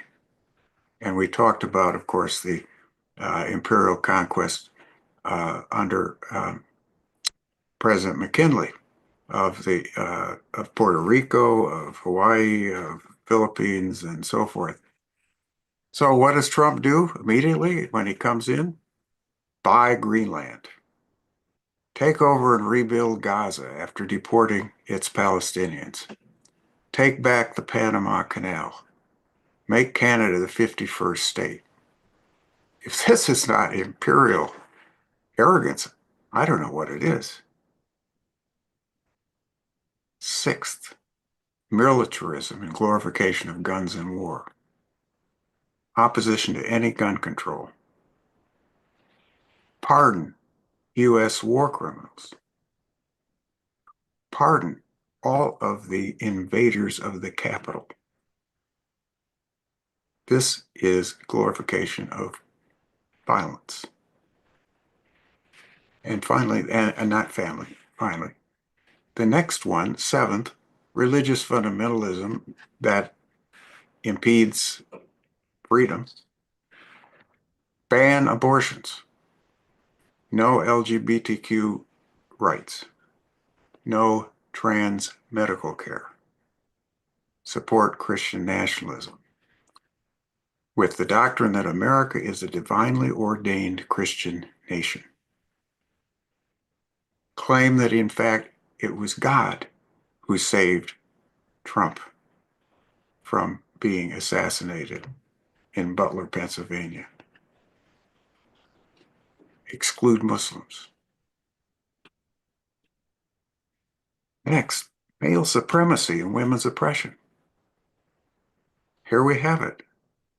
How many wives does Musk have? I don't know. He certainly has a lot of children.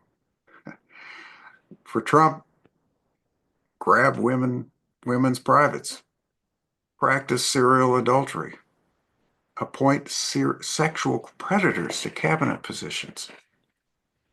In fact, what Trump is trying to do by doing that is to normalize sexual predation, because he himself is a sexual predator. Bring the sex trafficking Tate brothers to Florida to escape from Romania. Drastically restrict women's reproductive rights by leaving abortion laws up to the states. Support the Roman Catholic anti-abortion position on abortion.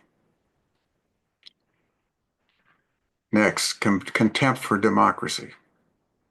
Publicly bully Zelensky, accuse him of not being elected, when of course, in Trump's first term, was he? And in the election that followed in 2020, he was defeated, but yet he claims that he won. Praise authoritarians like Putin, like Xi, like Kim Jong-un, like Orban. And finally, contempt for judicial independence, law, and human rights. So, you pardon 1,500 January 6th, 2021 Capitol invaders. Trump is a Nazi. He's the only U.S. president who has ever attempted a coup d'etat. And like other Nazis, Trump's narcissistic personality disorder drives his big lie that he really won the 2020 election. He is psychologically, literally unable to admit he's a loser. In medical terms, Trump would almost certainly be diagnosed as a pathological narcissist and sociopath. He's trapped the Republican Party into a cult of personality addicted to election denial. The Republican Party has followed in the Nazi footsteps, has become a racist nationalist movement. and nationalism is racism on steroids. This combination of racism and nationalism is at the heart of this new Nazism. It's the ammonium nitrate mixed with fuel oil that, when ignited by hatred, explodes into genocide. We must fight this new Nazism. We must reject Trump's Darth Vader darkness. We must become translucent channels for freedom that still shines in America and around the world. Thank you. Thank you, Greg. Greg came from a long line of abolitionists and others, and also he mentioned about the second coming of fascism, Nazism. In 1935, this was one of the best sellers. Sinclair Lewis, It Can't Happen Here. So this is the inspiration for our the forum today, and I drew the title from it. It's happening there in the United States. And thank you, Greg, for naming names. The next speaker is my Palestinian brother, Dr. Abdul Fattah Abu Sarah, and he will be speaking from Bethlehem. He is scientist by training, and he gave up his scientific career and devote his life to nurturing young Palestinians in the Eider refugee camp and other places, using art, music, literature, and computer graphic and movie making and all the creative spaces to channel their frustration and righteous rage against the settler colonial occupation in which they were born into. Brother Abdul Fattah. Thank you, Brother Zarni. Thank you, everybody. Good evening, at least from Palestine. It is in such challenging situations, not only for us as Palestinians, but also, I guess, for all humanity, that we see leaders who are bullying the world, not only just the others, control the breadth of our humanity. Where do we stand facing the oppressions and occupations? Where do we stand facing those who dictate us what to do and what to say in a world that presents itself as democratic and freedom of speech is granted by law and by the Constitution? Where do we stand when injustice and oppression become the normal trend in the name of self-defense or superior power or divine law that is just only unique for what Professor Staten talked about just now? I was born in a refugee camp in my own country. My parents were among the refugees who were uprooted from their villages and ended a few kilometers away from their original homes and lands. And they have kept these old rusty keys for the doors that do not exist anymore because all the village of Beit Natif, my father's village, was completely destroyed, like almost my mother's village, Zakaria, in 1948. And as Palestinian, we have seen laws come and go. We have seen UN resolutions come and go. And every time they are vetoed against, mostly by this American government, the land of the free and the brave. But it has never been times like these times that we are living today. It has never been times where loyalty is bought by $100 million or $60 million in the previous mandate to annex Jerusalem and annex the West Bank today. And the pressure of these clowns that control the White House, but clowns of a bad taste that do not make us laugh, in fact, that bully the whole world and vomit nonsense And the unfortunate thing is that we are facing this, the world is facing this, and discuss the vomit. And not just that, it is not acceptable. It is not acceptable that Mr. Trump say that he will just take Gaza as if it is just a handkerchief or a tissue paper that he owns or gives himself the right to take away. The West Bank, Gaza, Jerusalem, Palestine 48, the whole world belongs to those who are innate in these lands, and not to someone who dreams of taking possession and so on. But this is not new, because the reference of what we call 1917 tragedies with the promises of Monsieur Jules Cambon, Minister of Foreign Affairs in France, on the 4th of June 1917, followed by Lord Balfour on the 2nd of November 1917, to create a homeland for Jews in Palestine, talking about a promised land, that God promised this land, as if God is a real estate agent distributing lands between people. And this continues until today. And if we refer to who was the promised this land, Abraham, okay, who was the first son of Abraham, who was the second son of Abraham, who was the 6 other sons of Abraham that nobody talks about, that are not part of this heritage. It's just exclusivity. While Palestine is a land of multiplicity and diversity, while we have the oldest Israelite community in the world that presents itself as Israelite, but not as Jewish, because Judaism was not born yet in the times of Abraham or Ishaq or Jacob or Israel and the 12 tribes and so on. Occupations come and go and people stay, and we are proud of our Palestine that is of multiplicity and diversity, that is of inclusion and not exclusion, that have hosted everybody through the history, but rejected all oppressors and occupations. And this is continuing, unfortunately. So we are not facing one enemy, we are facing a lot. And the genocide in Gaza have shown how much we are facing.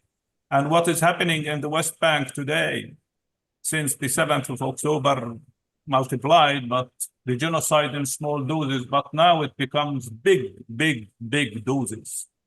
And people refer to America as an intermediate, but in the same time, they are not. They are aligned and pushing the occupation to continue, funding it, providing equipment, weapons, all these massive destruction equipment to destroy. And in the same time, they talk about peace and talk about, well, we expand Israel to go beyond, because it's very small, according to Mr. Trump. And he wanted to expand it and create the illusion of a greater Israel from the Nile to the Euphrates and so on. We are believing that justice will dominate one day, and that the injustice cannot dominate the world. And again, occupations come and go and people stay. And through history, if people learn from history, they will wake up and stand steadfast facing these bullying characters that we have seen with Mr. Zelensky and so on. It's like a childish game. I don't know how these people manage to rule the world in such way, and how they are elected to rule the world in such way. And so, as a Palestinian, we remain truthful to who we are, what we are. And despite all the challenges, we have stayed on our land, despite those who were forced out in different parts of the world, and still keep these old rusty keys for their homes and want and reclaim their right to return, not because we want to weep on our misery, but because it is our right. It is our right to decide if we want to return or not. It is not in the hands of Mr. Trump or Netanyahu or even whoever to decide. That is not realistic. Because what is realistic is that the people in the land own it, and not those who come from outside and take possession with their settler colonial system. The deep analysis of the American policy through the years have shown us that I am fearful for America, in fact, not much of us, because we stand steadfast to this occupation and the injustices that we are facing. And we, as people, I'm not talking about political arena, I'm not a politician, and I am not diplomatic, and I don't care about the diplomacy.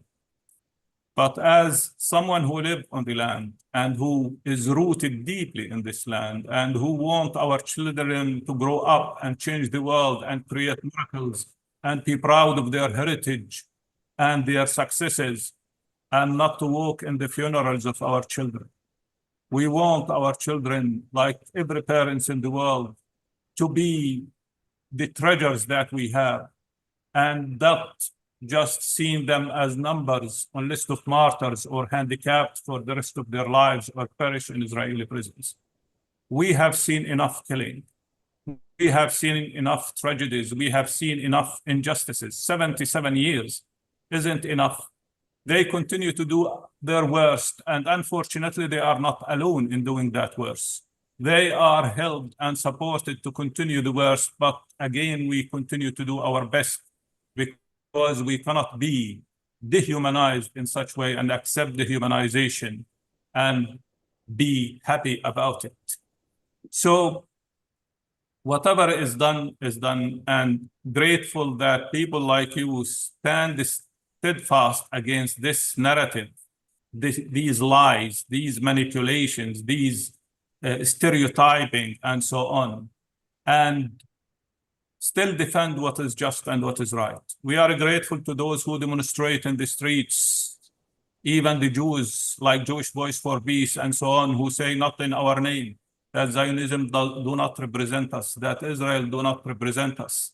It is important to hear these voices, but to create an impact that change the politics and the policies, and not just we have done something and everything is fine. It's a continuous effort. It needs commitment, patience, and continuity.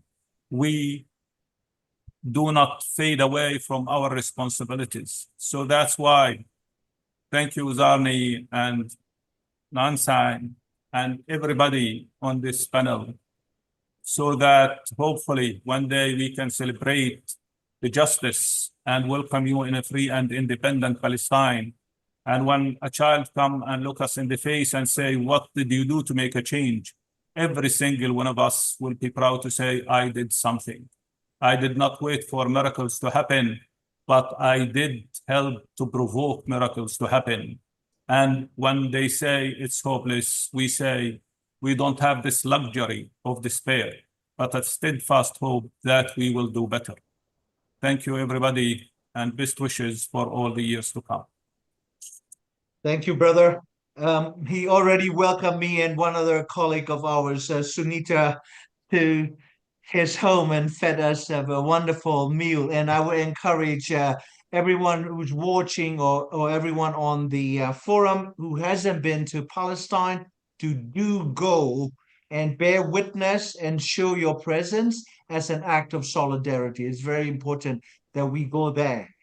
The next speaker is Sister Rula Shadid. She is co-director at the Palestine Institute for Public Diplomacy.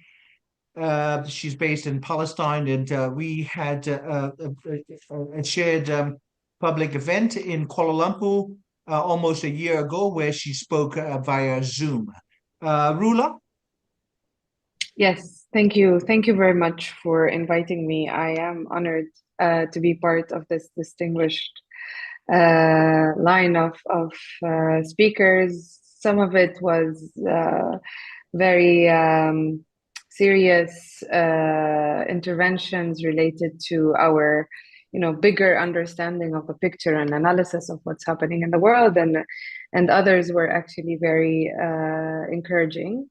I hope with my intervention, I can shed light on what we see has been happening and what we identify as opportunities, if we may call it that, in the changes that are happening around the world, and also a year that we definitely consider a time changer, and a change that we have witnessed that would definitely be a year 2023, 2024 will be reminded, will be also reiterated in history as part of a bigger change, like the one that we have already been seeing, especially because of, and unfortunately, the continuation of the ethnic cleansing of Palestinians, including the genocide, and the continuation of ethnic cleansing that did not start nor did it stop in 1948. And as you today, it was interesting.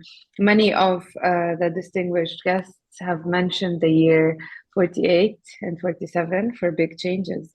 And that is exactly what I think 2024 and 2023 will be in the future.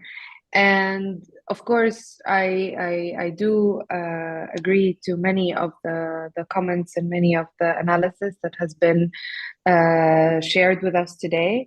The diagnosis of the situation seems very proper, but I would definitely add that this is something that is not new. What we are witnessing is almost like a cycle, unfortunately, a history cycle that is repeating itself almost exactly 100 years ago.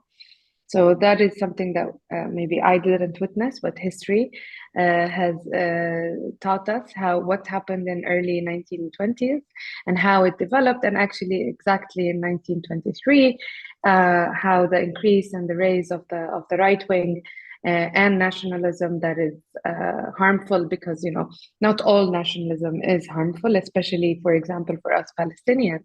If there is a reason for a struggle and a struggle for liberation, nationalism is a tool and it's an igniter for the entire process. But if it's not, like the one that was described by Mr. Gregory here, is definitely related to something that is extremely dangerous when nationalism is ignited by supremacy and so on.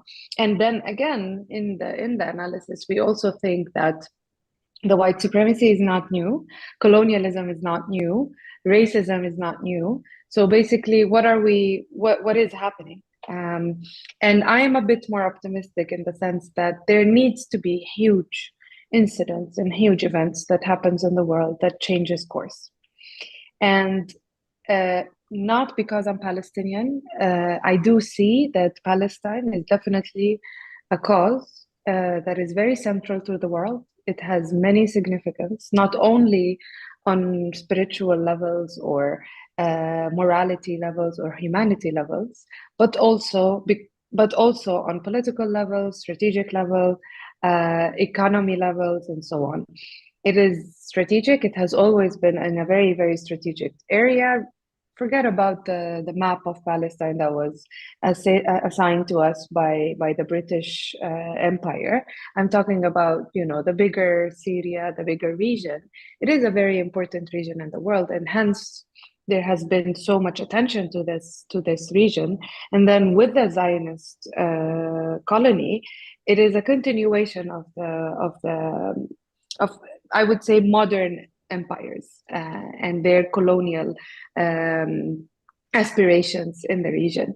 So I think it is important that, yes, we are in agreement that there is a imminent threat towards liberties, towards freedom, towards everything that many of us in this room has been fighting against.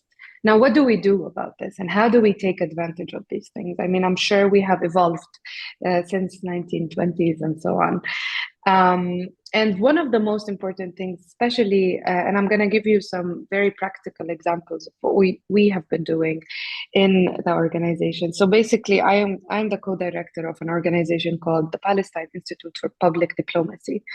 And that is, it's a almost 7 years old organization that I joined a year and a half ago. And the reason why I joined it is because it is one of the very few organizations that doesn't use the framework of international law separately. It uses it as a tool.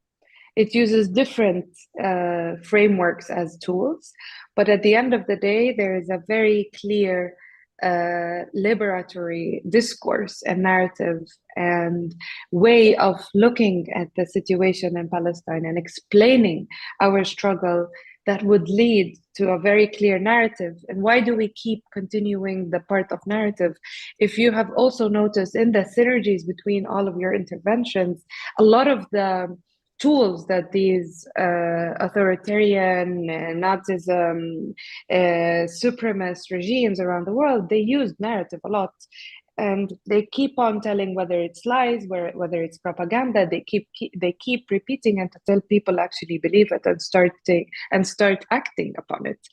And it's important for us in our organization to debunk those disinformation, distorted ideas, and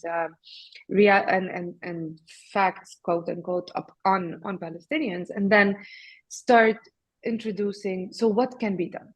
So one of our biggest concerns is the fact that people still, until today, talk about a two-state solution.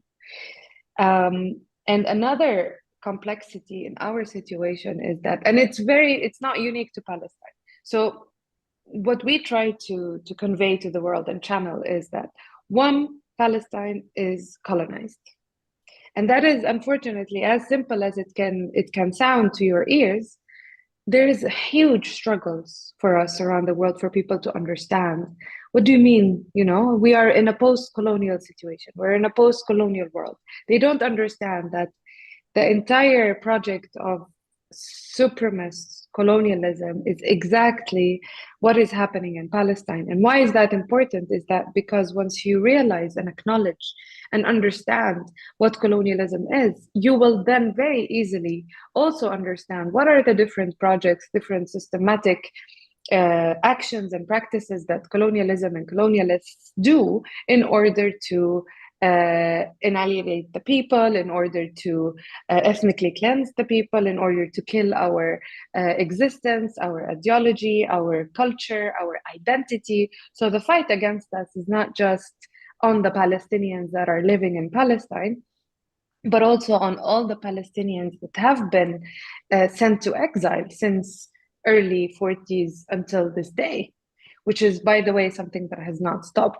So in this organization, and the reason why I think it is also one part of looking forward is that, okay, we started thinking, and especially after the genocide, we understand what the situation is like. We understand it's a colonial situation. They are after one thing and one thing only, which is the erasure of Palestinians. They want us all dead. That is the end goal. Okay, and this is, again, it is not only unique, but also what are the different actors that are playing a game within this bigger spectrum is actually that every colonizer always finds, I would say, a puppet government or a puppet governing system that would also enhance their own practices. And unfortunately, that is not an exception case on Palestine. That exists as well in Palestine. And therefore, you continue hearing the rhetoric and the narrative around the two-state solution. So what we try to do in our work is that I don't care if it's a 2-state, 3-state, 17 states. What I care about is, one, the liberation of colonization, the liberation of the Palestinian people from colonization. And it is then up to the Palestinians to decide how do they want to self-determine their own cause, how do they want to be governed, who do they want to be governed by, and there are different tools and methods for that to happen. It is not for us to recreate the wheel of how to actually envisage and happen on the ground in terms of people's representation. So that is very important for us into working into narrative. And I think that partially this kind of group and this kind of discussions and these prominent names, each within their role, each within their disciplinary, can actually move forward the importance of narrative, the importance of the right diagnosis. Because I always say that if you're sick and you keep on being diagnosed wrongly, you will always get the wrong treatment. So for us in Palestine, once we acknowledge and manage to convey this to the people, through whether it is through scholars, through faith personalities, through people who have influencers, people who have forums to tell. If we can convey this message, it is very important for us to understand that Israel is a colonial power. It is supported by its colonial allies, those who believe that they are actually better than the others, and they do actually believe that. So what do we do with this? There is so much that we can do together, and partially looking into the global majority. And I like to call it the global majority because it's not the global south. It's also actually, we are the majority, the people of color, the people of struggle, like-mindedness in many places around the world. This is the global majority, and we are ruled and we are being dictated on how to think and how to act and how to become civilized, quote unquote, by the global minority. And so, and when we always also in the different doctrine that we read and maybe even lecture in, we speak about the importance and the power of the people. Now, that's not just a sentence, and it's not just a cliche. It's actually a very important. It's a very important principle. And so last year, and this is what I would like to share with you, is because of our recognition of the importance of getting towards the global majority, we have decided that we no longer will be lobbying the EU, for example. We no longer will be lobbying in Northern America. What we want to do is to connect and focus and lobby and champion the importance of interconnected struggles. Interconnected struggles definitely mean that we first need to learn about the different struggles around the world. And because we're Palestinians and we have been suffering from a vicious colonial entity for so many years, we have been so much distracted into our daily suffering that we stopped thinking, we are deprived of thinking clearly about, okay, so we can't continue doing this alone. We definitely need to fight. This is a system. And what happened in Palestine during 2023 and 2024 has been a very clear evidence that let's look at Palestine as a unifying cause that actually does reflect many of what we believe in and many principles, and henceforth think of how do we increase those meetings and those encounters into actions. What do we need to do? How do we read and map and continue together on working? And we have many examples that have been actually very successful, but it's also very interesting to, and before I go into the concrete examples, the reason why I'm saying that Palestine unites us is for different ones. So one, I think the brutality, of course, of the genocide led to a widespread mobilization around the world. Now, unfortunately, with the gravity of the situation, that should have been, expected to happen. Now, is there action that was actually seen by those actions? In some places, yes. In others, no. And in others, we still need to wait and see how this mobilization on the ground actually led to any kind of change in policies. Because that is, at the end of the day, that is what we want. But it's also very interesting how our Palestinian cause has reflected on liberties of people inside their own countries.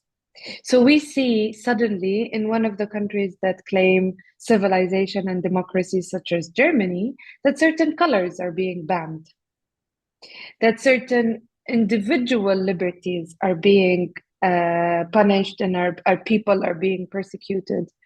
We are seeing that the Palestinian cause is being used in different election campaigns and election races in Europe and so on. We have seen it in France, we have seen it in the UK, which definitely means that, you know, there is a certain connection. The connection between our colonizer and these governments is something now we can say that it is very, very clear. It is out there in the open. And what we have been claiming for so many years is that the project of the colonialists in Palestine is a Western European US project that is integral to each other. It cannot be separable. Now, the other thing that shows us how, and this was something that I was invited to the Gaza Tribunal and the Genocide Tribunal in Brazil, where over 2,500 people were in the room, and we did a People's Tribunal, and there it was very clear to me that it's funny because I said even Israel unites us. And why do I say that? Because we have the same enemy. And again, this is not coming from, you know, the sense of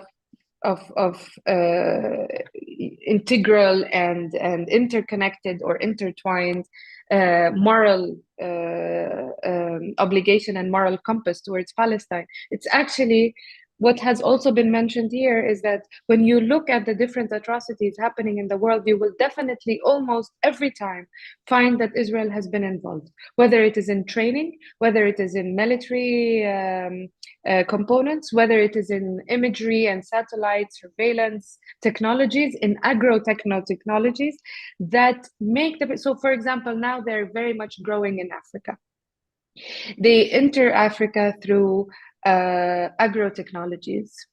But what is happening in Africa is that they are making the people so dependent on these technologies, and they're not teaching the people how to use those. And of course, it's very intentional, so that they can have more dominance and power.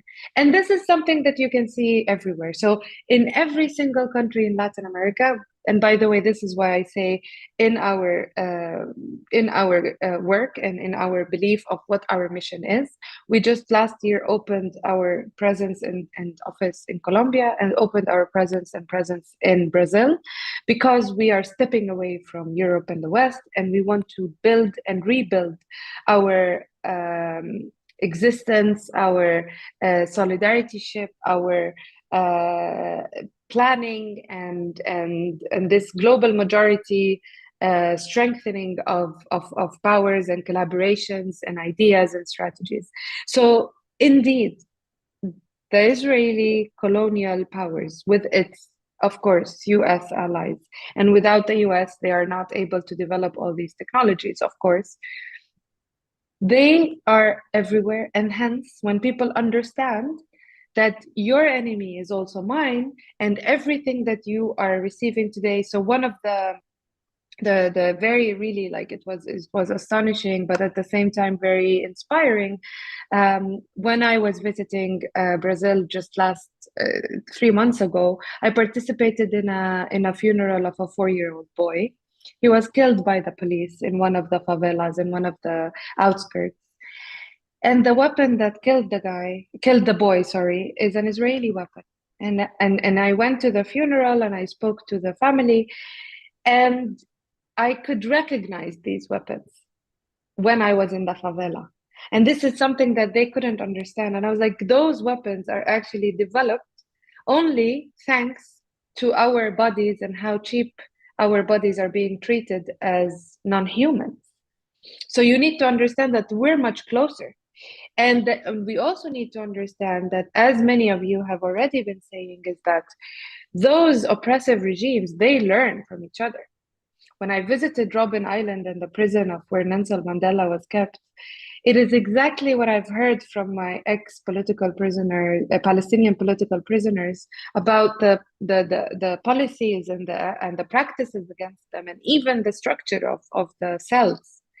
So this tells us a lot about, if we understand and acknowledge, which most of us do, that this oppressive system is one, then we also need to understand that how do we deal with it? And I think there are 3 ways of how to deal with it. So one, we definitely should continue the understanding and the convening of like-minded spaces and people to participate in similar events where we have a target of discussing, and then of course continuing the discussions on that, maybe produce, especially within scholars. I think there's a lot that needs to be done on narrative, on interconnected struggles and interconnected solidarity and freedom movements, interconnected freedom movements. The second is pushing for a narrative where we continue talking about it is colonization, it's not a different situation, and how does colonization end? It ends by the liberation of the people that are under colonization, and how Israel specifically is very much related to everything else.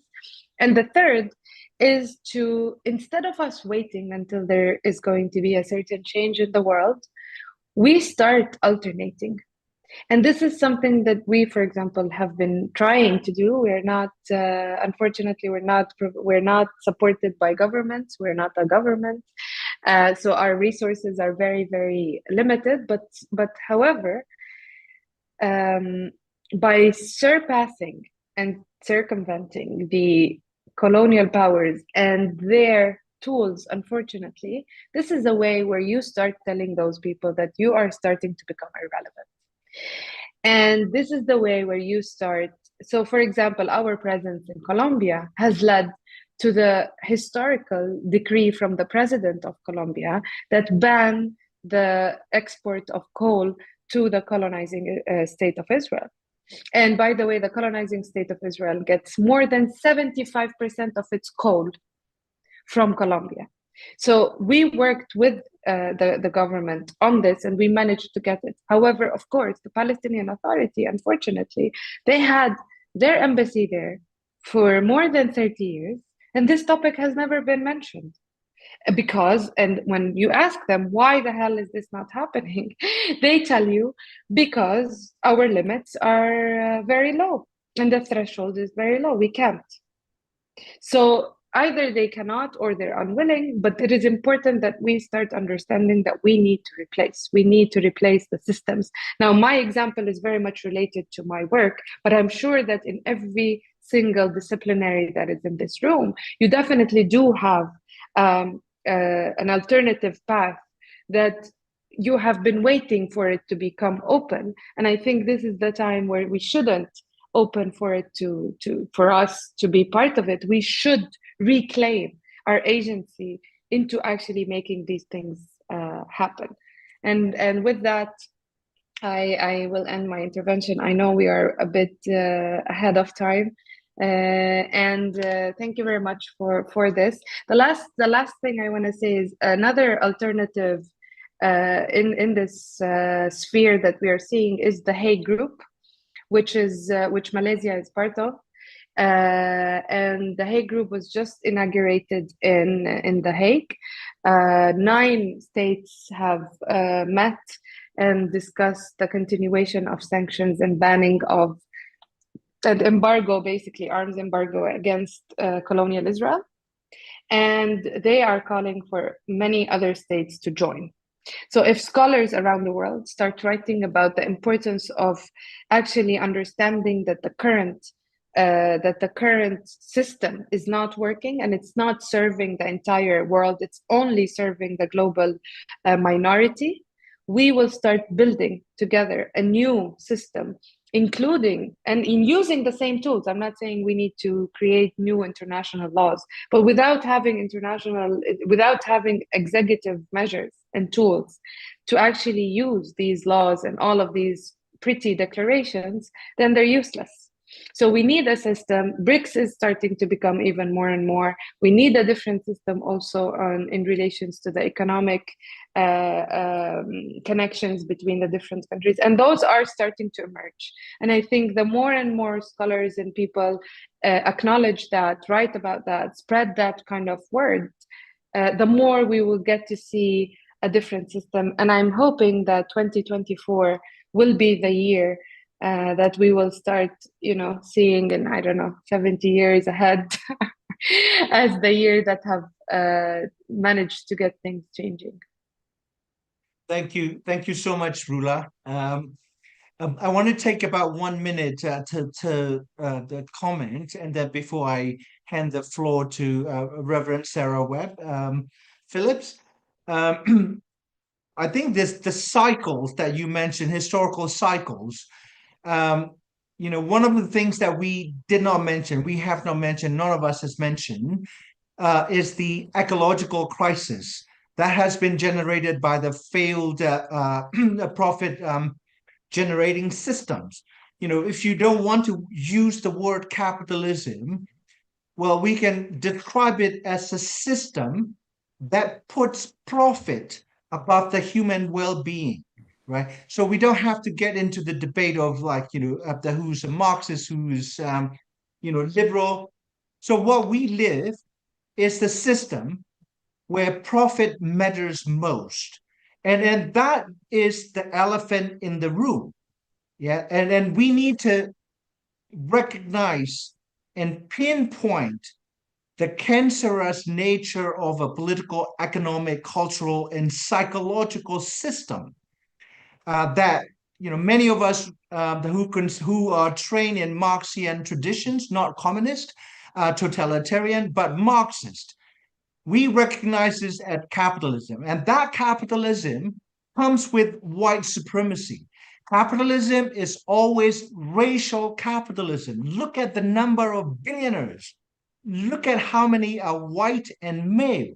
This is not an assault on the people who happen to be white in complexion. This is the frontal attack and recognition that the system that has produced a white supremacist in the most commanding heights, which they in turn use to extract, exploit, oppress, and dominate all of us. And you mentioned the colonizers, settler, colonial powers want Palestinian dead. Well, in 1971, in the midst of West Pakistan's invasion of East Pakistan, which is now in Bangladesh, the West Pakistani general issued a single coded command: I want the land, not the people. That is what you have. And in Marxian perspective, this is called primitive accumulation. You want to dispossess the people that kill the land because you've got a bigger industrial profit generating agenda and scheme. That's what we are looking at.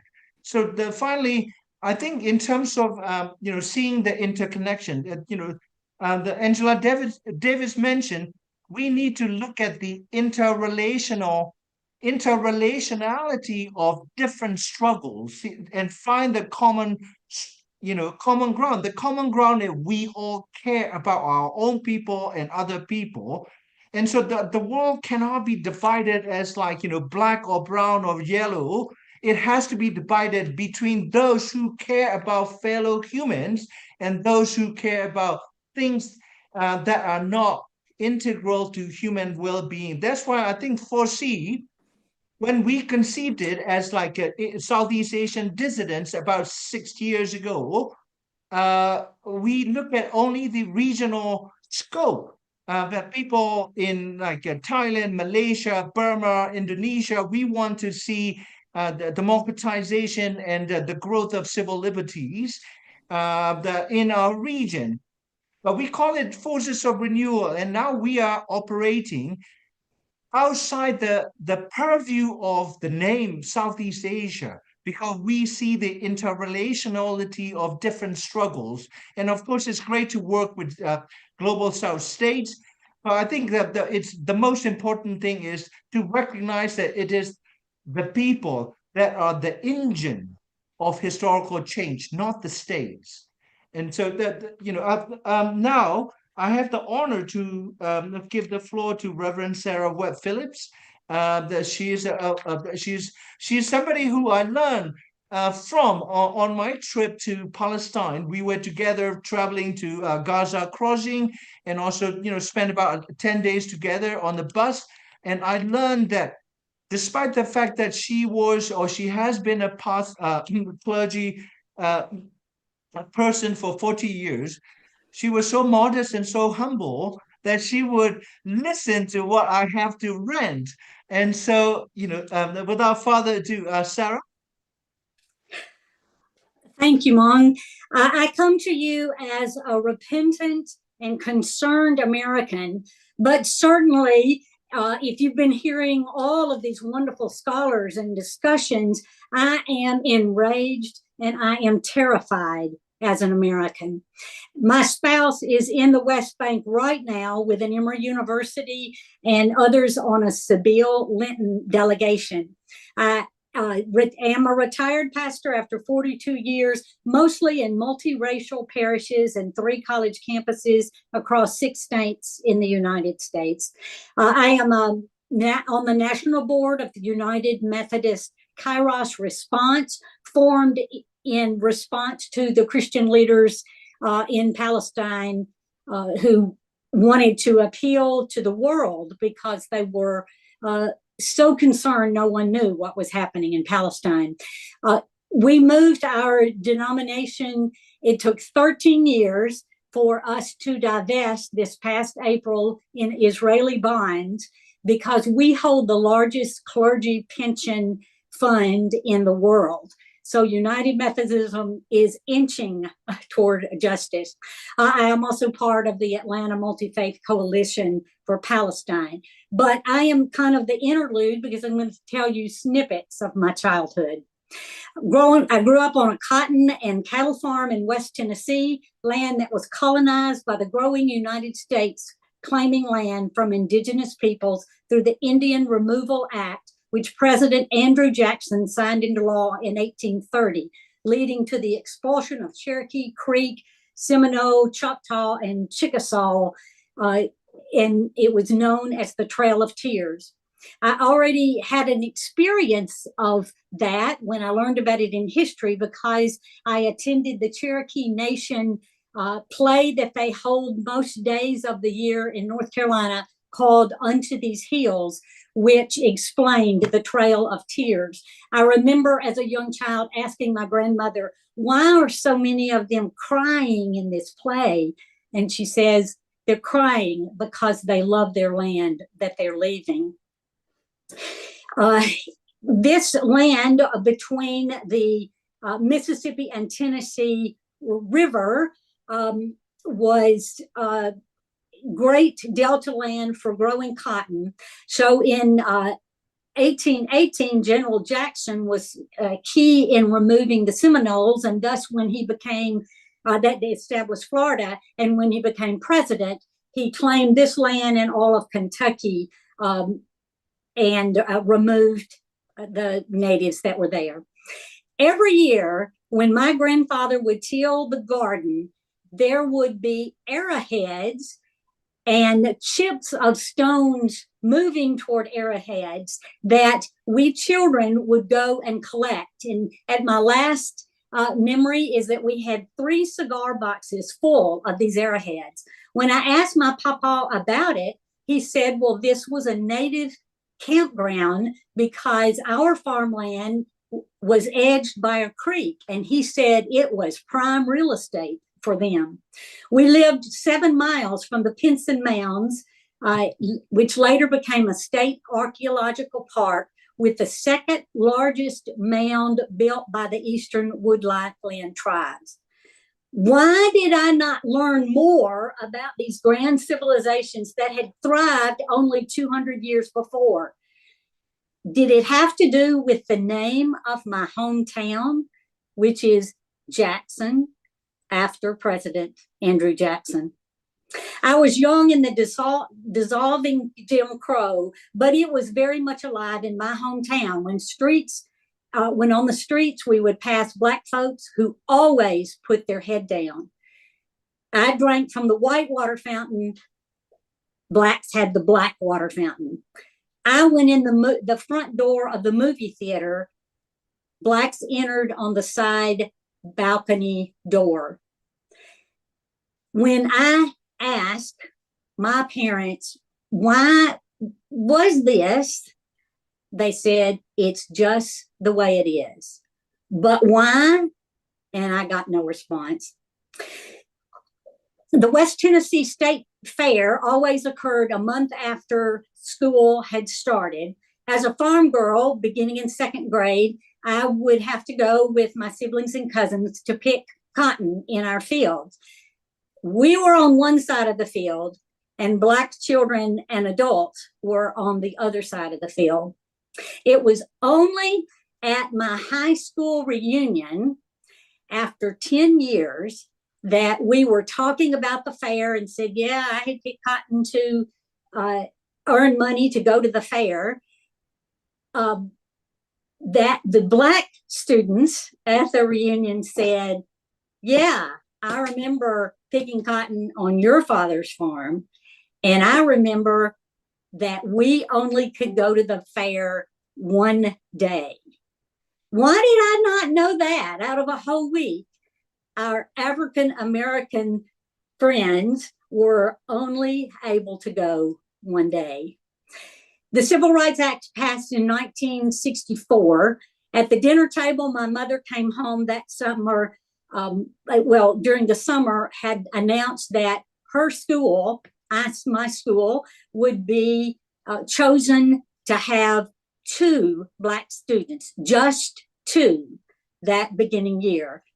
She was selected as the teacher for one, and my 4th grade class got the other.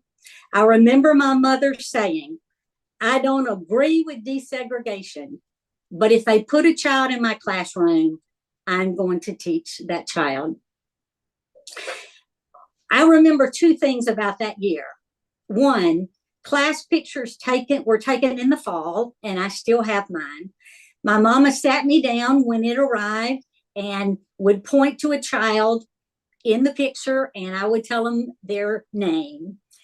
So what I have is a picture of the name of the class and the first and last names of all the white students, and the one Black student was only listed as KDB. The second thing I remember is that our art class prepared for Valentine's Day ahead by an art project where we made bags and we taped them to the front. So my mama again sat me down at the kitchen table, had the class picture, and she would read out the names of the students, and I would write their first name on the envelope, and then I would sign it. And so I went to school on that day, ready to give out my Valentines. Our bags were prepared. After juice and cookies, the teacher gave the signal. I tore off my bag and dumped out the mound of Valentines. One thing I didn't mention is when we were doing the Valentines, my mother said, well, here's the last name, Katie. And I said, I don't want to give Katie a Valentine. And she said, well, I'll just put this in your bag.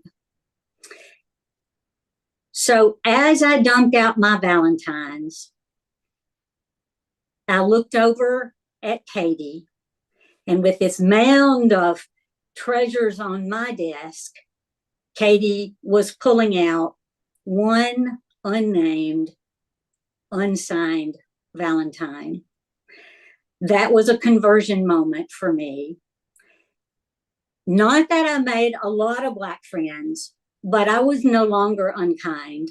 I became involved in service organizations, so much so that I won the countywide DAR Good Citizen Award. I was pretty pleased with myself, but it was only many years later that I realized the DAR, Daughters of the American Revolution, were crucial to the settler colonization of the United States during the American Revolution. I am a pastor and activist today because I sought out answers to the why I didn't know about American history. I didn't learn parts of that history because in the South, it wasn't important. Why I lived in a community that was surrounded by poor Black people? Because my farmland had been rich delta land of plantations. I am grateful to all those who have spoken to tell the truth to me, even at this point in life, and all those, some on this video, that have risked their lives to bring about a better world. So I am grateful to you, Dr. Zarni, and all those who continue to speak truth and work for peace. Blessings. Thank you very much, Reverend Sarah Webb Phillips, speaking from Georgia. The next speaker is my brother Osmar Nu, and then after that is Aziza from Canada will speak. Osman is a phenomenal social media influencer, and he has been subject to witch hunt since the Palestinian resistance struck back. Osman. Thanks, Arnie. I've never been introduced that way before, so put a smile on my face. But prior to being a social media influencer, which I didn't know I was until now, I was working as a refugee lawyer in England, and then as a campaigner around the UN, and spent some time in Jordan last year. I've really enjoyed so much connecting and hearing everyone speak today. If I was to look back on the last 18 months, at my roller coaster of emotions, from despair to outrage, I would say the times when I have felt most hopeful, most connected, has been events like this, and speaking with other people. And I think that is not only the process, but also the goal of our work is connection. I really enjoyed hearing Gregory and others talk about identifying what Trump is. He's a Nazi. We have we are calling the beast for what it is. But I also wanted to emphasize how time precious the next few years is. You alluded to it, Zani, when you spoke about the ecological impact. But we also should remember that we have no time anymore to avert the sixth mass extinction, the rise of global emissions that is going to devastate the planet. 2024 was the first year in history where the 1.5 degree centigrade rise from pre-industrial levels was met. And now predictions are telling us that by 2040, we are likely to hit the 2 degree mark, which was going to mean this event was in reference to Asia, but Asia, Africa, basically countries that are actually in the south and along the equator are going to be most impacted. We've already seen devastating ecological disasters in Pakistan, for example, that the floods that took tens of thousands of lives, affected, displaced millions of people. We have a duty now, not just for our generation, but potentially the next 50 generations, whether they exist. So remind yourselves of how crucial it is now that we act. And Palestine hopefully is a catalyst for the changes that are going to be needed for the safety of the planet. Actually, Noam Chomsky, you mentioned him, Zani, said a few years ago that the Republican Party is the greatest threat to humanity's survival. And he was referring to climate change, because unless we radically, immediately reduce our emissions, there won't be a planet to speak of. Well, there will be a planet, but we won't necessarily be on it, along with many, many other species.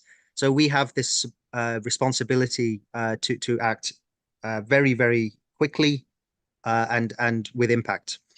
I want to share with you a discussion that I thought might be interesting for those on the call today. I was speaking to a friend of mine who is actually also a friend of Abdul Fattah. She is a theater director, and she has a PhD in Shakespeare and psychology. And I was having a discussion with her about what a tyrant is, according to Shakespeare. But why don't we learn from these beautiful tales that have been told, learning from our history, and and these narrations of the human condition and society. What does Shakespeare consider a tyrant to be? And she gave such an interesting answer, and I think you might find it also relevant to how we move forward. So in Shakespeare's world of theatre, there is the idea of the king, which has a role in the world. The king, the good king, is the one that looks up to God or to morality, to something above the king, to give down. So the king is funneling principles that are from God or from the above to be a benefactor to those below him. The tyrant is the one that does not look up and takes from below. So they have lost the connection to this divine. And the king, when they have the crown, and the monks, they used to shave sort of a circle on the back of their head. It was a kind of representation that there is something above to which I am accountable, to which I'm responsible. And so when we look at fascism, Nazism, imperialism, it's a nice way to think about this, that almost the commonality between these people that perpetrate these ideologies is that they are no longer looking up, they are taking from below.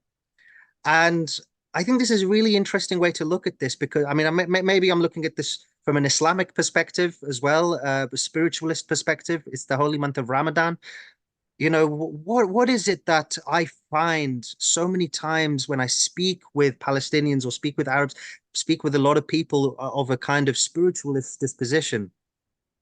They have this idea that there is justice that is beyond the physical realm, right? And we are constantly reminded in human history how far away our societies can go from that kind of more instinctive, intuitive, or someone will say religious or ethical dimension to what society should be, right? Slavery was legal.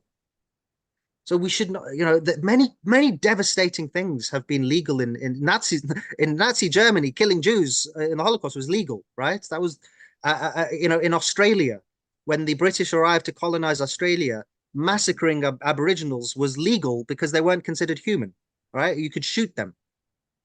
So legality is not a good proxy at all for what is actually necessary for our human condition, for our kind of survival on this planet. And you may think of it, we think about this pyramid structure. The one at the top doesn't think there's anyone above him. But if we were to recognize that we are not actually in a pyramid structure, we are in a very, very deeply symbiotic relationship that is interdependent with others in society, with other people from different parts. And you zoom out, you realize we're all one human race that is part of millions of other species that share this, and we're all very dependent on that. So getting rid of this idea that you are differentiated in any way from others, be it by race, be it by nationality, because you are not differentiated. You are part of that system. How do we? Why? And I want to mention Palestine here. I feel like Palestine is almost the center of a spider's web of all that is wrong with how society has drifted. Rullah was speaking about the intersectionality. Yes, because it's a web. Palestine is the center of it, but there's so many murky ramifications of what Israel and the US imperialist system has done, and how do so many of us empathize with what's going on in Palestine? It's like, yes, that happened in Kashmir. I know what that's like because that's where I'm from. I know what they're doing, what's going on here. So we also can learn not from what Israel is doing to the Palestinians, but how Palestinians are fighting back. And I want to mention, and I know it's a controversial topic, legally speaking again, but the death of Yahya Sinwar, when he died, he left a last will and testament, which I urge anyone to read.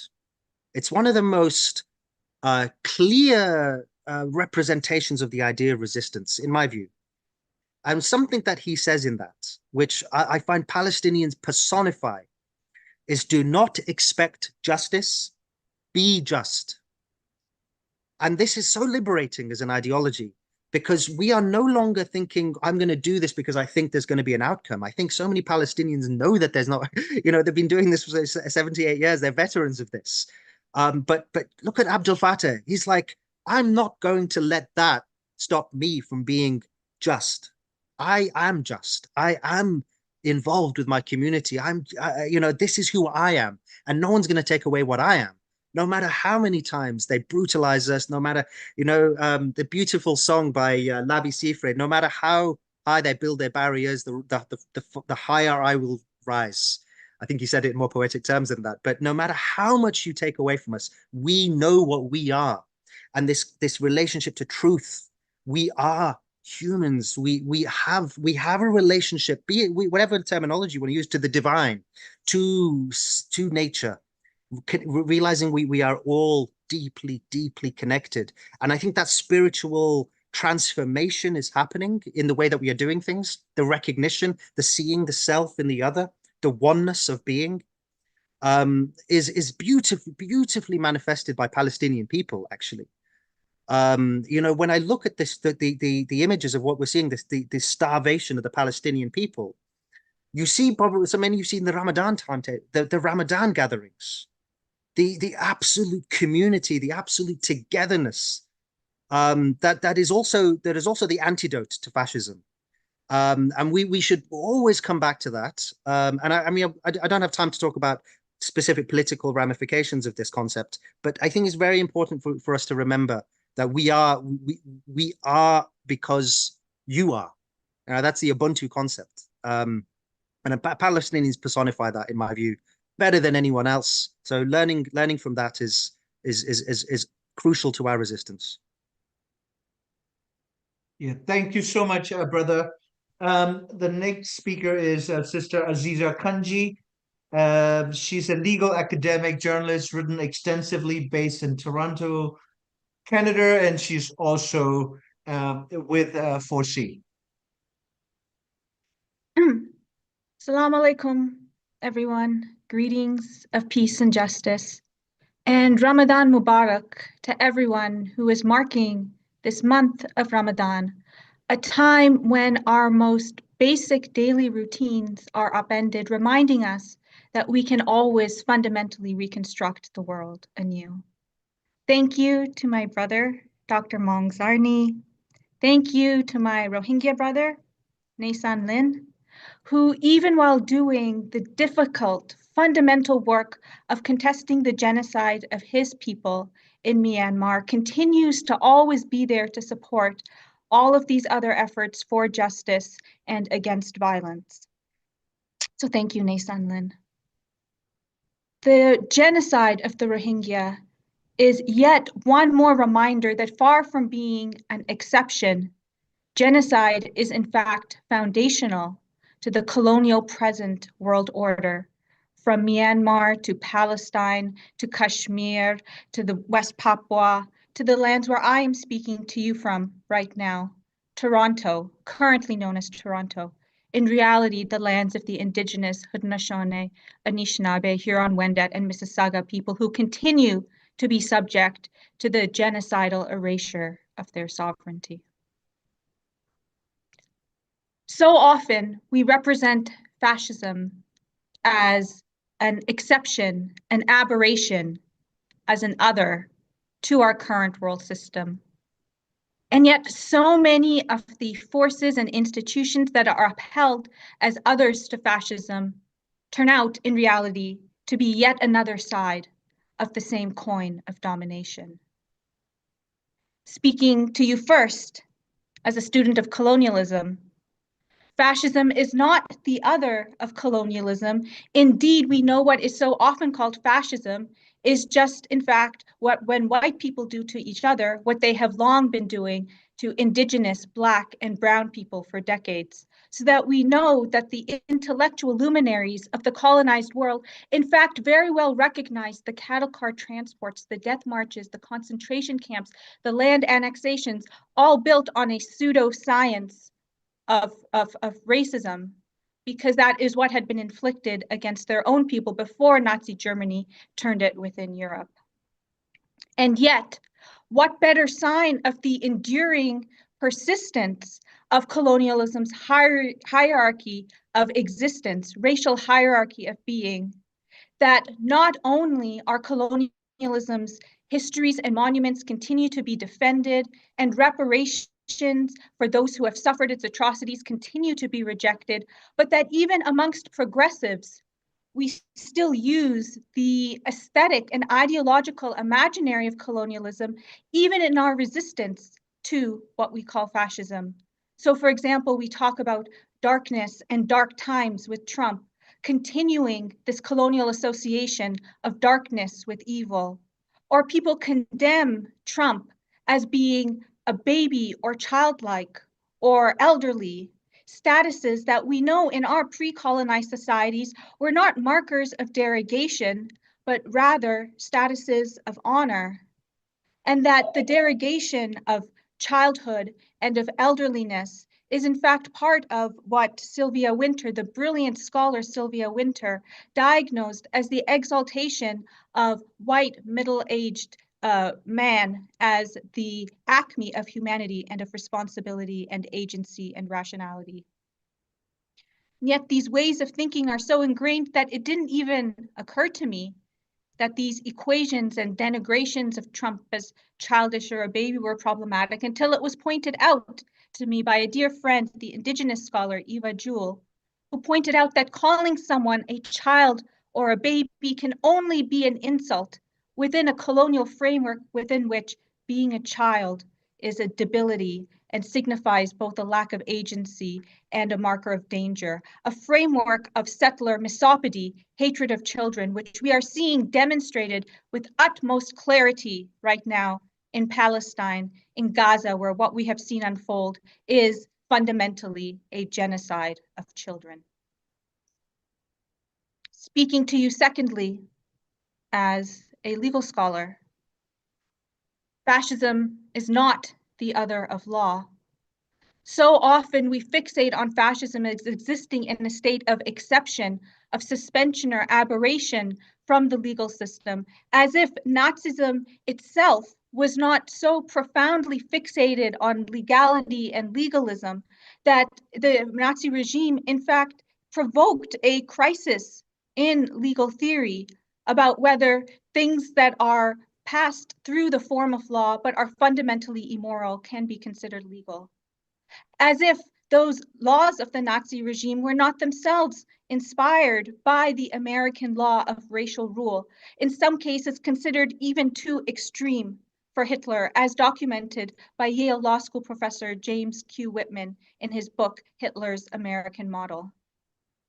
As if those precedents for racist colonial legality were not also built into the international legal system, which we now often exalt as the savior and the response to atrocities, when in reality, it has relegated those on the other side of the global color line to what Palestinian legal scholar R.D.M. Sayes has referred to as international legal subalternity, allowing them to be subjected to atrocities and massacres largely with impunity.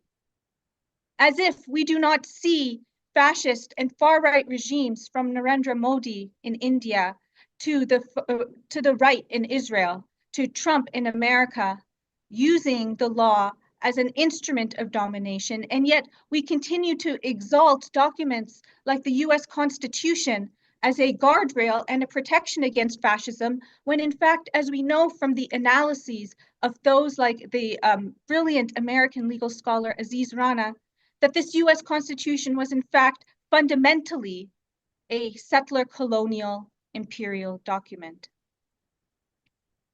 And so, speaking to you thirdly, as someone on the Canadian side of this colonial line known as the US-Canada border,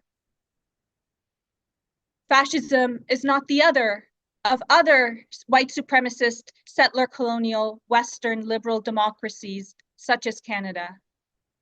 In fact, it has been so profoundly undermining to our struggles against colonialism and racism here in Canada, to constantly hear Canada referred to as the good other to Trump's fascist America, as if Canada is not built on the same foundations of white supremacist, settler colonial sovereignty, Black enslavement, exploitation of racialized migrant labor as the United States itself, manifest in some cases in Canada in laws and practices that are even more extreme than those that Trump has sought to implement in the US, whether it be in Quebec, the ban on women wearing hijabs and other religious symbols from working in public service, whether it be the exceptional excoriation on the racialized forms of violence, such as honor killing, which we know is code for condemning Muslims, which Trump tried to introduce in one of his early versions of the executive order Muslim ban, which were subsequently repealed, and yet exists in Canada in a piece of legislation literally called the Zero Tolerance for Barbaric Cultural Practices Act, explicitly using the racial language of barbarism in legislation. Whether it be the detention indefinitely of migrant children, which Trump tried to implement in the US by repudiating the Flores Settlement Agreement, and yet which has long been standard practice in Canada, that migrant children have been detained from birth in immigration detention centers, some of them knowing only their entire lives inside the walls of a cage. Looking historically, some towns in Canada actually had higher proportions of KKK membership than their corresponding towns on the other side of the US border. And we know that KKK members who were being prosecuted in the US for murdering Black people were in fact given asylum in Canada. And so we know that this border has long served through its semi-permeability as yet another technology for reinforcing and consolidating racial rule on both sides of the border. And yet, instead of dismantling this apparatus of racial rule and dismemberment of the Indigenous nations that have been crossed by this border, what has Canada done in the name of fending off Trump and contesting his policies? Not dismantle the border or work towards its dismantlement, but rather further entrenched and securitized and militarized the border, so that just a few days ago, a family of 4, including 2 young ones, 2 toddlers, 1 and 2-year-old, were found almost frozen to death while trying to make the border crossing. They were found all sitting together under a tree, almost too frozen to move.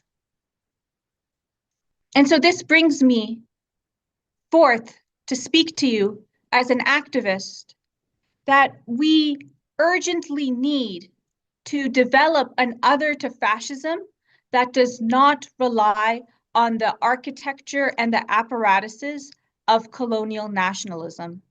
It has been so disturbing to me these last weeks in Canada to see the profoundly nationalistic orientation of the resistance to Trump, celebrating the border, which we know is an artificial colonial line, as in the words of one Canadian icon, carved in the hearts of Canadians, all predicated on the erasure of Indigenous sovereignty.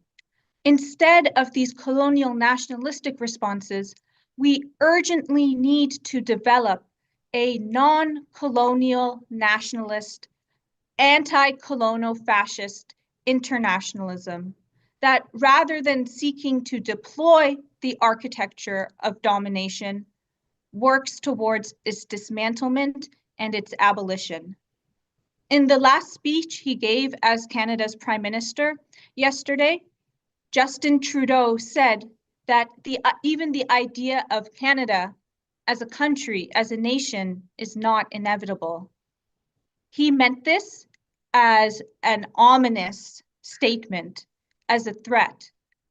But instead, I think we should see it as an invitation to imagine worlds that exist beyond our current colonial nationalist imaginaries. That rather than asserting our right to national resources and lands in defense of Trump, we instead acknowledge land back and indigenous sovereignty as a fundamental principle of anti-fascist resistance. That rather than consolidating and heightening borders, we instead work towards imagining a world and a life, to invoke the great abolitionist scholar Ruth Wilson Gilmore, in which we behave as if borders could not exist.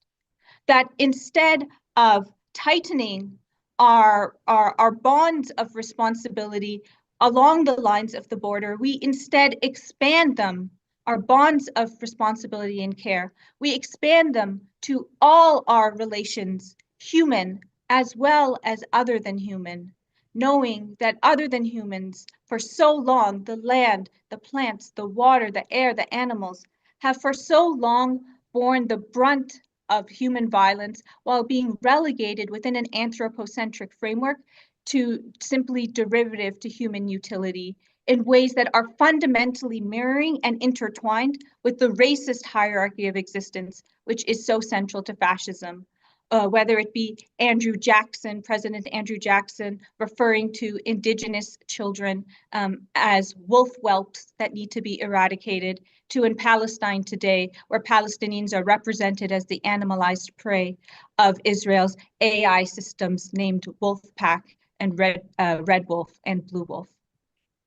And so thank you again, Dr. Mangzarni, FORSEA, Nason Lin. Thank you to everyone who has been involved in organizing this space for us to strategize and think collectively about how we develop responses to the fascist present in ways that don't reproduce its fundamental ideological framework and architecture of existence. Assalamu alaikum, everyone. Greetings of peace and justice. Malikum salam. The next speaker is Dr. Gianni Tognoni, a medical doctor, the Secretary General of Permanent People's Tribunal based in Rome, and a very seasoned judicial activist. Gianni, just before you go, we have after Gianni is Rajiv Sinwar from Hindus for Human Rights. After that is Amita Pal from Freedom from Religion Foundation and formerly editor of a progressive magazine in Madison. And then Professor Michael Chane, I think he will be speaking from either London or Oxford. And then Professor Mohammed Mizan Islam from Kuala Lumpur. And our closing speaker will be Mahmoud Ozdek, a very distinguished Turkish journalist speaking from Ankara. Just so you know, we have, say, 1, 2, 3, 4, 5, 6 speakers left, and we are half an hour behind, but it's been really worth our time and while. Gianni? Thanks for this opportunity. I think that from the previous intervention, it is clear that everything has been said, in fact, for what is happening both in the States, in the world. So I think that my contribution would be rather brief and possibly only from the point of view of a position which was not so clearly possibly underlined, but which I feel is typical of what is happening today. We agree, and we do not have to repeat that we are living in a kind of, say, Orwellian atmosphere where different the words means different things. War is the same as peace, and then truth is the same as just liar, or because the political atmosphere or scenario has been repeatedly presented, and we agree again on that, as a production of something absolutely unreal from the point of view of the traditional way of considering politics as a place where there is some, say, kind of discussion, because everybody agrees, and as a medical doctor also I agree with Greg Stanton saying that the only diagnosis you could make of Trump is a medical diagnosis of, say, psychosis. But in that sense, what is the problem is that this diagnosis is not recognized by the others, just the opposite. Is absolutely assumed as a kind of natural happening.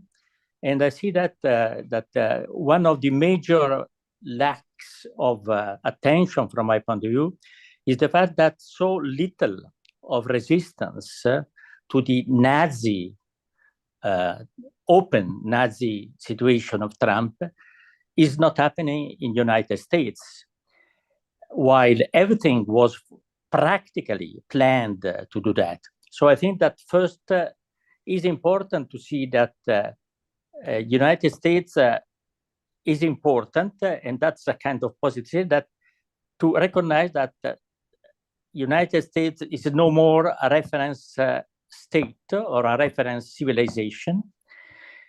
And that is important because whatever Trump and the others and the private, practically, actor of capitalists, of rich people who are around Trump, they are not the owner of solution. They are just the production or the symptoms, and major symptoms of a degradation of the international community that for many years has accepted formally, and that's the unique way of considering the political situation as the product of, say, capitalism, or whatever we are saying about colonialism, because in fact, the international society has practically transformed its responsibility in a role of spectator of what was going on in international economic crisis, and the fact that economy was substituting progressively everything with to do with politics. And so that we are now in a position where the diagnosis is very clear. And we could give so many names to this diagnosis depending on the place we are living. Somebody has said before, if you take Myanmar, you see something. In Palestine, which is a model society, and the synthesis of all this society, you can make, say, the genocide. And if you are in another situation like Sudan, you can say that is a kind of, say, forgetfulness or everything. So we are in a situation where there is no order, and we have some psychologically disturbed people who are, in fact, controlling some of these decisions. And what is difficult for the international community is to recognize first that Trump and United States are not the world. And it's important that in order not to be dependent on what they are deciding, whether or not they will apply, because the first situation for slavery is just to finally be considered to be forced to accept the existing order. I think that what is important today is not to accept the existing order, because that is what is, from my point of view, is happening in Europe. Because if the only answer to the position of Trump with respect to Ukraine, Zelensky, and other things is just to respond to the war strategy of Trump, which is not only for Ukraine, because Trump is practically in strict continuity with Netanyahu in Palestine. They decide, in fact, that war is the only answer to whatever happens, even if everybody knows that is not true, because the Ukraine was declared years back as kind of useless war, useful only to really just waste a lot of life for people and arms.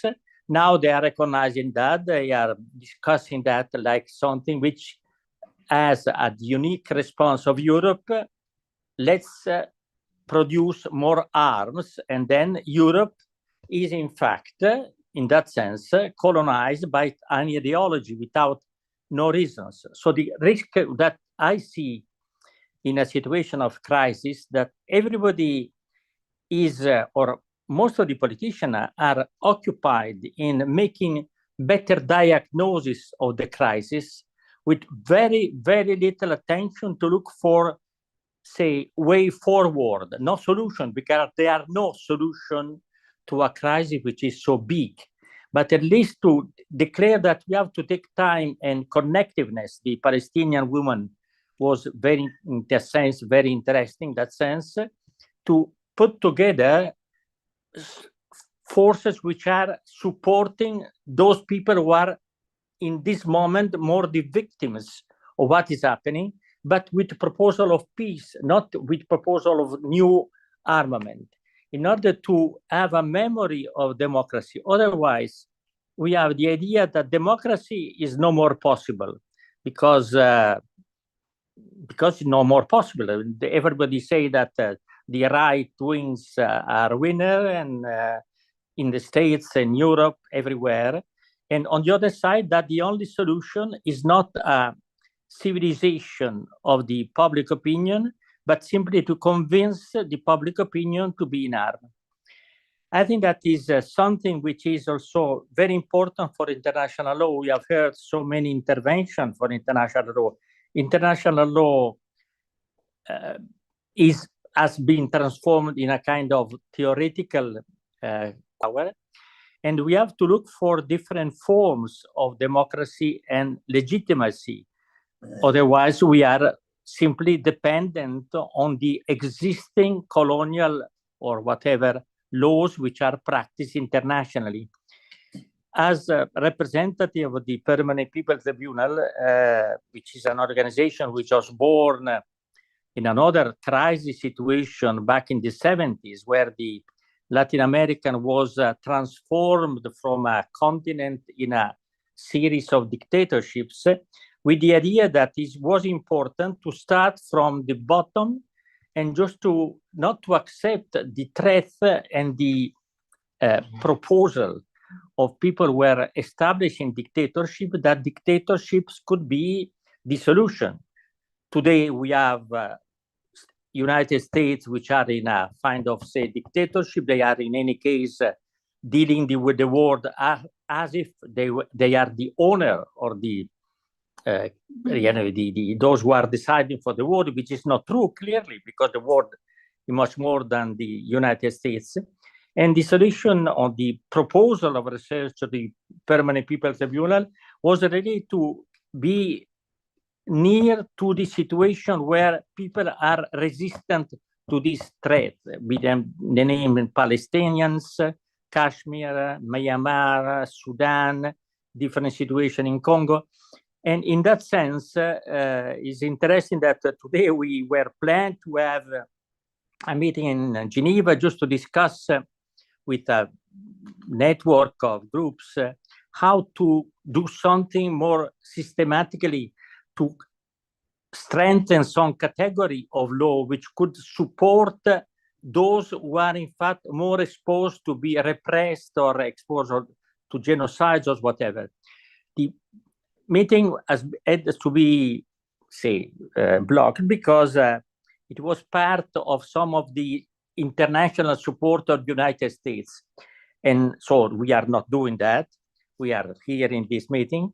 But it's important to see that all our meetings should be, as far as possible, targeted to look for way forward, not to optimize the diagnoses which are made. The diagnosis, again, I go back to my professional medical capacity, say, as if I make a diagnosis of a lethal disease, the problem is between try the best we have for a long period to give some relief and solution, or to accept to go for the palliative care. I think that if we continue to diagnose what is happening, we are really going to palliative care for the existing democracies. We have to look and to make very more creative and positively trying to put together the positive experiences in order to create a situation where we could show from the States, in Europe, that something different is not possible. Sorry for the very partiality view, but everything has been said before. I agree with most of the proposals which are being proposed on that. Thank you so much, Johnny. Speaking from Italy. The next speaker is my brother, Rajiv Sinha. We were traveling to LNB Bridge, the Israeli controlled border on the Jordanian and Palestinian border. And Rajiv, unfortunately, was deported after 5 hours of interrogation out of our delegation of 28. This was back in August. Rajiv. Hi, everyone, and thank you so much, Sani, for putting this together and for having me speak at it as well. This is a really special event already. Hindus for Human Rights is an advocacy group that was originally set up in 2019 by Sunita Vishwanath and a group of Hindu Americans. And the timing is that in 2019, the BJP, which is a Hindu supremacist, Hindu nationalist group or party in India, won its second general election victory. So many Hindus across the world, and obviously in India, like us, were disgusted by what was happening in our name. And that group of Hindu Americans on the East Coast thought about what they could do. And they settled on the fact that what we can do is to use our voice as proud Hindus against this vile ideology of Hindutva, which is Hindu nationalism or supremacy. So that is what we do in the diaspora. And around a year and a half ago, in August 2023, I started up the UK chapter of that organization. So very sadly, Sunita cannot be with us in person. So I will speak, my own words about how I see the situation in the UK first, and then I will read out a speech that Sunita has prepared, which is, trying to imagine it coming from her and speaking about the situation in the US. But first, this is me on the UK. It has been a very strange experience to watch the reactions of British people to our Prime Minister Keir Starmer and his approach to President Trump over the last couple of weeks. One of those broad reactions has been sympathy that our Prime Minister, who has been complicit in the ongoing genocide in Gaza, just like our last Prime Minister, has been put in this impossible situation where he has to try to soothe an implacable imperialist in the White House. Another broad reaction has been disgust at the PM's spineless sycophancy and his commitment of many more billions of taxpayer pounds towards death and destruction, the military-industrial complex, after telling us for months that we didn't have money to feed our children or keep our elderly warm. So whichever way you look at it, the humanitarian currents rippling out of Washington, D.C., reaching every corner of the world, are bleak. The US president seems to be bringing out not only the worst in American aggression, but also the worst rapacious instincts of the British elite to secure its interests militarily at the expense of the domestic population. This is not a partisan point. We have been told for years, now by parties across the aisle, that there is no money in the public purse, that we have to grit our teeth and suffer for the sake of fiscal propriety. We have been told to accept deadly cuts to our hospitals, our schools, and our homes, all the while prices have risen, corruption has swelled, minorities have been vilified, and white supremacists now have unleashed pogroms on our streets. But all of a sudden, in the last week, there is somehow enough money to pump into a war that our government has no strategy to end. All because Trump and Vance waved their fingers and Starmer followed their direction dutifully, as is the predetermined role of British leaders. Many can settle on the fact that they don't want austerity, but then some of those people still want war, failing to realize that war is part of the reason why we get austerity. We say no to both. We don't want our elites getting us into wars that we and not them pay for, and that innocent people, also not them, die in. Again, austerity is not a party political matter, as some would have you think, in order to shut down discussion. It is a humanitarian matter. University College London, UCL, published research in 2017 saying that austerity had been linked to 170,000 extra deaths in the UK. Now, that was 8 years ago, and I haven't even tried to find an updated number for 2025. And now, because Trump says so, the British state is doubling down yet again. How does this relate to what we do? Well, Hindus for Human Rights UK has been highlighting and campaigning against the collaboration between Hindu supremacists and white supremacists, especially over the last year. And this goes all the way back to the White House. Elon Musk, in something of an unofficial job-sharing situation with Vance, it seems, is a big fan of the UK's probably most well-known white supremacist, a thug by the name of Stephen Yaxley Lennon, who more often goes by a moniker Tommy Robinson. Musk called for Robinson to be freed from prison. Robinson, who has many criminal convictions, is in prison this time for defying a high court order and repeating false allegations, i.e. racist disinformation about a Syrian refugee who at the time was 15 years old. Whilst Robinson is yet to cut through to the US in a big way, this could be just a matter of time. American billionaire and Trump supporter Robert Shillman has purportedly contributed to paying Robinson a salary, and a Trump aide has said that Robinson is, quote, now regarded as the British Proud Boy, end quote. We have been joining these dots and paving the way to addressing them together.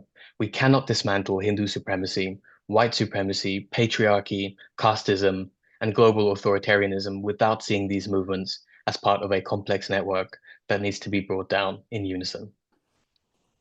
The landscape of the UK is uniquely troubled now, in contrast perhaps to the previous centuries of affluence and relative stability that this country enjoyed at the expense of much of the rest of the world. Our economy, I would say, never recovered from the financial crash, our society never recovered from austerity, and our politics never recovered from Brexit. Now our deficiencies on all of those fronts and more are not only coming to the foreground, but are being exploited by the US, whom we are desperately trying to remind of our special relationship. But this is futile, a fool's errand, because nothing has actually changed in that relationship. The relationship was always based on the US pursuing its interests. What has changed is that the US leadership has now decided that it is no longer in its interests to maintain the status quo of this special relationship. Whilst all of this sounds gloomy, and I won't pretend otherwise, it presents in particular two opportunities that I welcome and that give me hope for the long term. One is that this might accelerate the fall of an international alliance that is, as far as I'm concerned, guilty, not complicit, of genocide in Gaza and in countless other places. This alliance is responsible for many of recent history's worst crimes and assaults on humanity. It is worth remembering that whilst Trump brings uncertainty, his politics are not as based in insanity as many people think. There is a reason why a lot of this is happening. The system he inhabits contains various incentives, is based on various incentives even, that are encouraging this naked imperialism at this time. The other opportunity I see now amongst this open criminality is for us to reaffirm to people that it is our links and bonds of community that we ought to rely on and we ought to strengthen rather than relying on state institutions that intentionally divide and attack us, especially minorities. Penny Green spoke earlier about the significance and power of civil society. We must remember that. For British Hindus, this means uniting in what we have always known to be perhaps the greatest philosophical and spiritual offering of our great heritage, the lesson that we are all one. Non-duality, we are all family. However you want to say it, this has always been the most revered, awe-inspiring aspect of our thinking and our practice. Along the way, this has been lost to mainstream Hindu society, but it is not lost to history. We Hindus that believe in oneness still exist, we still love all, and we are here to reassert the truth of our ancient wisdom. In Ahmedabad, India, a few weeks ago, I met up with the incredible lifelong dissident Mallika Sarabhai.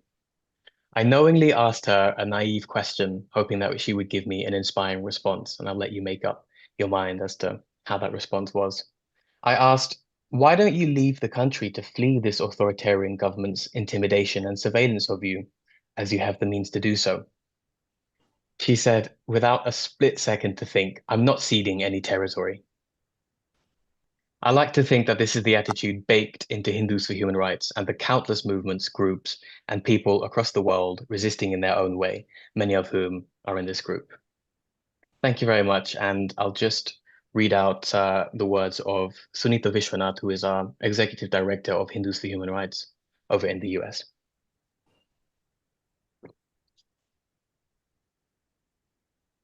She sends her apologies for not being here live. Sorry, I should just point out that she is absent because she's in Selma, Alabama for the 60th anniversary of the passage of the Voting Rights Act and Bloody Sunday. Those very civil rights that Americans defended with their lives are now under threat. And now these are the words of Sunita.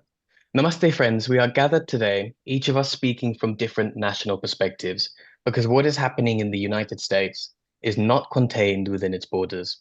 The authoritarianism rising here is reshaping the world in dangerous ways. We at Hindus for Human Rights are speaking today as part of a broader global effort to analyze, resist, and expose how this chaos is being manufactured, how it is strategic, and how it is meant to disorient us, to leave us questioning what is real, what is trolling, and what is sheer horror. I keep reminding myself that this sense of overwhelm is not accidental. It is a tactic. The Trump-Vance-Musk machine is a study in controlled chaos. They flood the world with authoritarian impulses, targeting immigrants, dismantling social safety nets, attacking trans communities, slashing education, and most violently, backing Israel's total devastation of Gaza. This is what happens when you hand the levers of power to men who see the world as a business deal rather than as a set of human lives. But it's not just reckless, it's calculated. As a Hindu American, I must also speak to the role some members of our community are playing in this administration. Figures like Tulsi Gabbard and Kash Patel now hold influence at the highest level of US politics. Representation matters, but representation in service of what? If these leaders are using their positions to greenlight genocide in Gaza, to criminalize dissent, to deepen authoritarian rule, then we must distinguish between Hindu representation, so-called, and Hindus for human rights. Being Hindu does not mean standing with Hindutva, or with reactionary nationalism, or with any forces of oppression. We refuse to let our faith be weaponized for cruelty. I know I'm speaking to a room or a virtual room full of people who've been witnessing these patterns long before they were made so brutally manifest in Washington. We know that what's unfolding in the United States isn't an isolated phenomenon or some perverse display of American exceptionalism. On the contrary, this administration has borrowed liberally from the playbooks of Orban's Hungary, Modi's India, Putin's Russia, and Erdogan's Turkey. Governments that systematically degrade democratic institutions and so fear to consolidate power. What's notable is the speed and the brazenness with which these lessons are now being applied in the US, magnified by America's global reach. Even the most egregious violations, which were once unimaginable, are being normalized.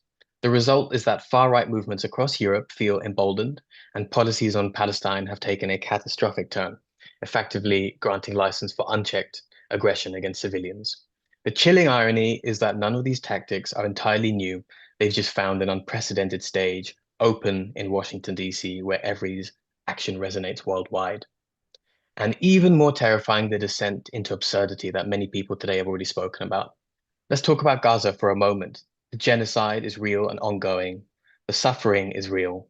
And yet, amid this horror, the Trump faction is floating the idea of turning Gaza into a beachfront resort, the so-called Riviera of the Middle East. This is a man whose business empire consists of failing casinos and overpriced golf courses, who has a track record of tanking entire real estate markets. In the US, we've seen this play before. He crashed casino after casino in Atlantic City, then galloped away with tax benefits and personal wealth, while everyone else was left picking up the wreckage. Now they want to apply this very same playbook to Gaza. They erase the Palestinian people from the equation, treating the land itself as an asset to be flipped. Its history and its bloodshed, just numbers in a ledger. Make no mistake, this kind of absurdity isn't just about distraction, it's about fracturing reality itself. Authoritarian regimes thrive on this sort of unpredictability. When people don't know what's real, what's a joke, and what's a nightmare, they become paralyzed. They lose their footing. And in that state of disorientation, power can move unchecked. But I want to say one final time, again, this is not new. It's a tactic used by fascists throughout history. Flood the public with so many contradictions that truth becomes meaningless, make people exhausted by the sheer chaos of it all, redraw reality so quickly that resistance feels impossible, and I emphasize feels. And while people are still catching their breath, new laws are passed, new atrocities committed, new power structures take root. Again, it feels endless and impossible. This is why we cannot afford to laugh off absurdity. We have to speak about it, analyze, and expose how it operates. At Hindus for Human Rights, we recognize we are only one organization among many, small in size, but deeply committed to the struggle. We also know that none of us can tackle these challenges alone. True change requires the combined strength of broad coalitions. That's why we're focusing always on partnership with others who share our goals. Grassroots organizing is one of our bases. We're expanding our local chapters and nurturing relationships across communities because we know that amongst all of these grand conversations that we can have and concepts that we can outline, what is important in ensuring that people on the ground feel supported, informed, and empowered to stand up against injustice. Policy advocacy is another pillar. We continue to push back against reactionary Hindu nationalist agendas, both in the United States and abroad. Even modest efforts have impact when we align with other civic groups that share our vision of equality and pluralism, even when coming from different communities. And global solidarity. We understand that oppression is never confined to one region, as many people have pointed out. Whether it's Palestine, India, Sudan, Bangladesh, or Myanmar, we refuse to look away. By linking our efforts to those of partners around the world, we amplify voices calling for dignity and human rights for everyone, wherever they come from. Ultimately, we remain committed to staying grounded in reality. One step at a time, one coalition at a time, we know that what may begin as small actions will together become a powerful force for justice. And most importantly, we are keeping our focus on the real. This is about a global movement toward authoritarianism, toward manufactured chaos, toward a world where human lives are bargaining chips in real estate deals. We refuse to let that happen. We refuse to let the absurdity become normal. We refuse to let history be erased in real time. So we must all continue to fight, not just for the abstract of a better future, but for the clarity and courage to see the present for what it truly is. We believe this moment demands more than hope or good intentions. It demands an unflinching commitment to speaking the truth, to standing with those who have been silenced, and to holding power to account wherever and whenever it tramples on human dignity. Silence is complicity, and our future depends on the choices we make today. Thank you very much, and may we always remember Vasudhaiv Kutumbakam. The world is one family. Thank you both to Rajiv and Sunita. The next speaker is my dear friend Amita Pal, the former managing editor of The Progressive and now the communications director for the Freedom from Religion Foundation, but he's based in Madison. He also teaches international relations at Edgewood College there. Floor is yours. Thank you so much, Zarni, and I appreciate being invited to this forum. I had the privilege of knowing Zarni for close to 3 decades now, since he was here at Madison doing his PhD at the University of Wisconsin. And I'm so glad we've kept in touch. I met him after years last fall. So I've been asked by Zarni to speak on Modi and Modi Trump. I have the privilege, so to speak, of belonging to 3 countries. I was born in Germany. My father was a naval architect there. I spent my very early childhood there. My roots are in India. And then my father came to the United States. So I split my childhood between the US and India, went back to India in the 1980s, and came back to the United States as a young man in 1990. So I follow especially, I won't speak about Germany, but I follow especially politics in the United States and India very closely. And thanks to our friend Niranjan Sahu for his forthright analysis from India, and I'll try not to have too much overlap with that. Let's start the story because we must a full 100 years ago. I'm sorry if it's a bit of a history lesson in the beginning. In 1925, the RSS, the Rashtriya Swamsevak Sangh, was founded, the National Volunteer Corps, with the mission of making India into a Hindu nation. There's a wonderful scholar in Italy at the University of Turin, Marzia Carsolari. I would urge you to read her work. I have interviewed her, and she has really uncovered the early links between the RSS's founders and none other than Benito Mussolini. They visited Mussolini, they visited fascist Italy, and they got a lot of their inspiration for the RSS's organizational structure from Mussolini's Italy. The early founders also praised Nazi Germany, which has been expunged from the record since it's so embarrassing. Either a member or an ex-member of the RSS, it's debated till today, killed none other than somebody you all know, Mohandas Karamchand Gandhi, i.e. Mahatma Gandhi in 1948. That actually turned out to be a huge setback for the prospects of the Hindu right in India, and set it back by at least a couple of generations. Another person who can be credited for stymieing them for at least some decades was none other than Jawaharlal Nehru, the founder of secular India.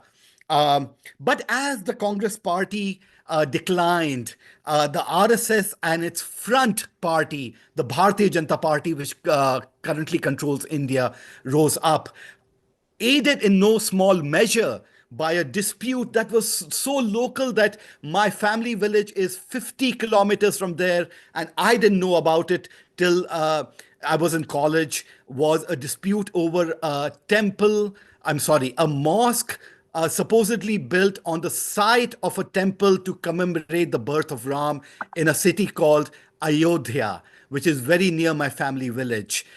They made that into a national dispute. Modi very proudly went there and inaugurated the temple, a grand temple that has been constructed at that site early last year. So helped by that and the decline of the Congress party, the first incarnation of the BJP under Atal Bihari Vajpayee came to power in the late 1990s. I would compare Atal Bihari Vajpayee to Bush Senior in some sense. It was a bit of a different, even though us progressives would not have a liking for that, he certainly was much more moderate and humane than the current occupant of the prime ministerial office in India. And so then we get to Narendra Modi. Narendra Modi became in charge of the state of Gujarat in 2001.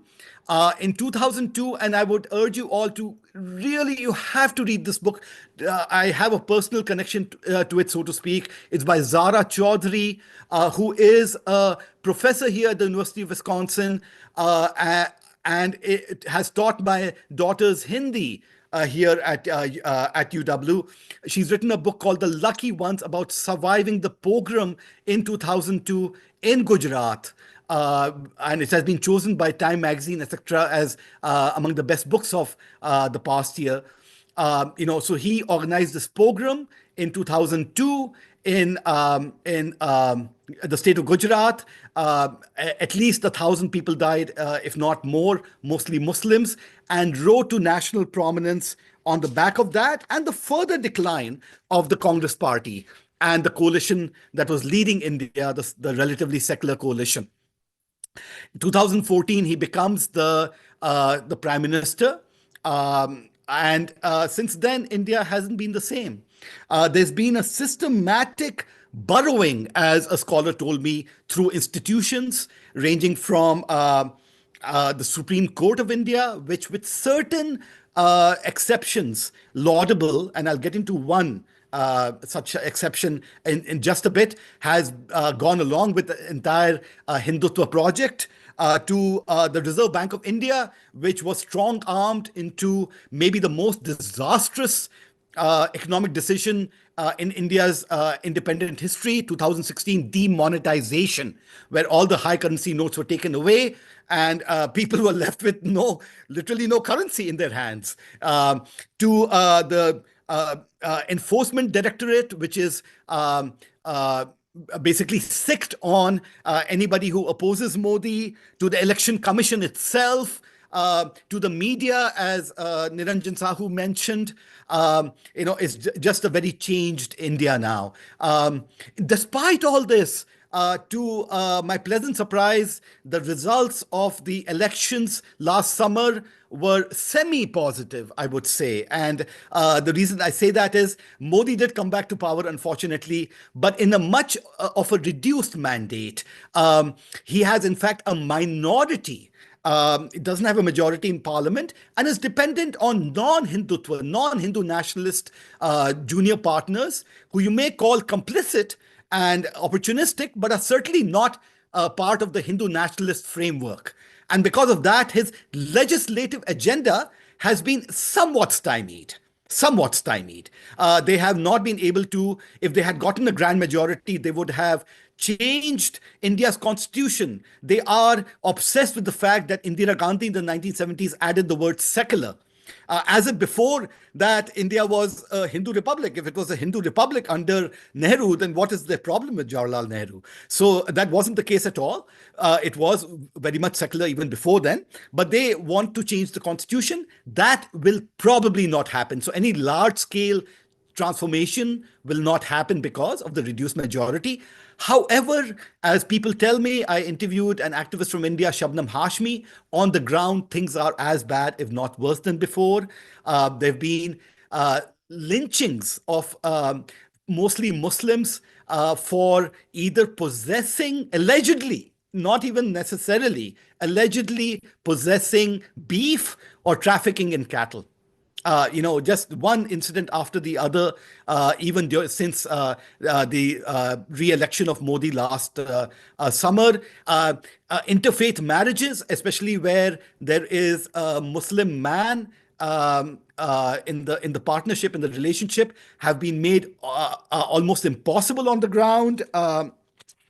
There have been demolitions of houses and structures on the mere pretext of wrongdoing, maybe not even that.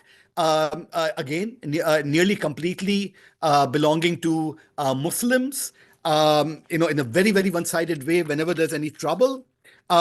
As Christopher Jaffrelot, who's a renowned scholar of Hindutva in India, has said, there is, and he came to University of Wisconsin just recently, and I've interviewed him too, there's a deeper state at play, a deeper state, which acts in conjunction with the authorities and goes about enforcing Hindutva in cases as deadly as the killings of people supposedly having possession of beef or trafficking in cattle, and as absurd as this group going into a restaurant recently and saying that you can't have saffron-colored napkins, saffron supposedly being the color of Hinduism, because people use them to wipe their dirty hands.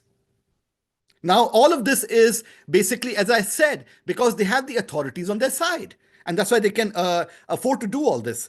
The deeper state or the deep state has even extended its tentacles internationally. There has been the killing of a Sikh separatist in Canada, plots against Sikh separatists in the United States, allegedly by the Indian government. The Biden administration has actually charged an Indian official. The Canadian government has also charged the Indian government with carrying out the killing of the Sikh separatists in British Columbia. So it's the Modi government and its tentacles are still as active. And I haven't even gotten to the situation in Kashmir, to which our friend Osman Noor belongs. In 2019, infamously, its autonomy was revoked. Collective punishment, internet was curbed. People were put in jail or under house arrest, including famous politicians belonging to the state. The state autonomy was taken away, the statehood was taken away, and it was broken up. And the Supreme Court, in a rare partial good ruling, said elections have to happen there. So grudgingly, there were elections. A pro-autonomy party, the National Conference, managed to win. It's not a state though now. It's, somebody has said, maybe a glorified municipality. So they're trying to get statehood back, and the prospects are grim. Kashmir is in a much diminished state than before. Anybody in the state who tries to report on it is immediately punished, because of which the rest of India thinks nothing but good news is coming out of Kashmir. So here we have it. In the United States, I've been following closely. Trump and Musk are burrowing through institutions as we speak. In India, that has been a decades-long process. In the end, I would like to finish with the Trump-Modi relationship. And I was recently in a discussion on the Madison's community radio station regarding that.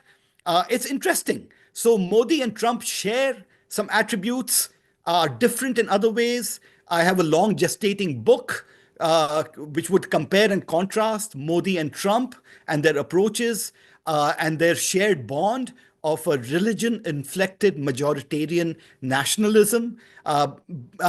Trump and Modi had a rally that some of you may remember in Houston in 2019 called Howdy Modi, in which Modi essentially endorsed Trump.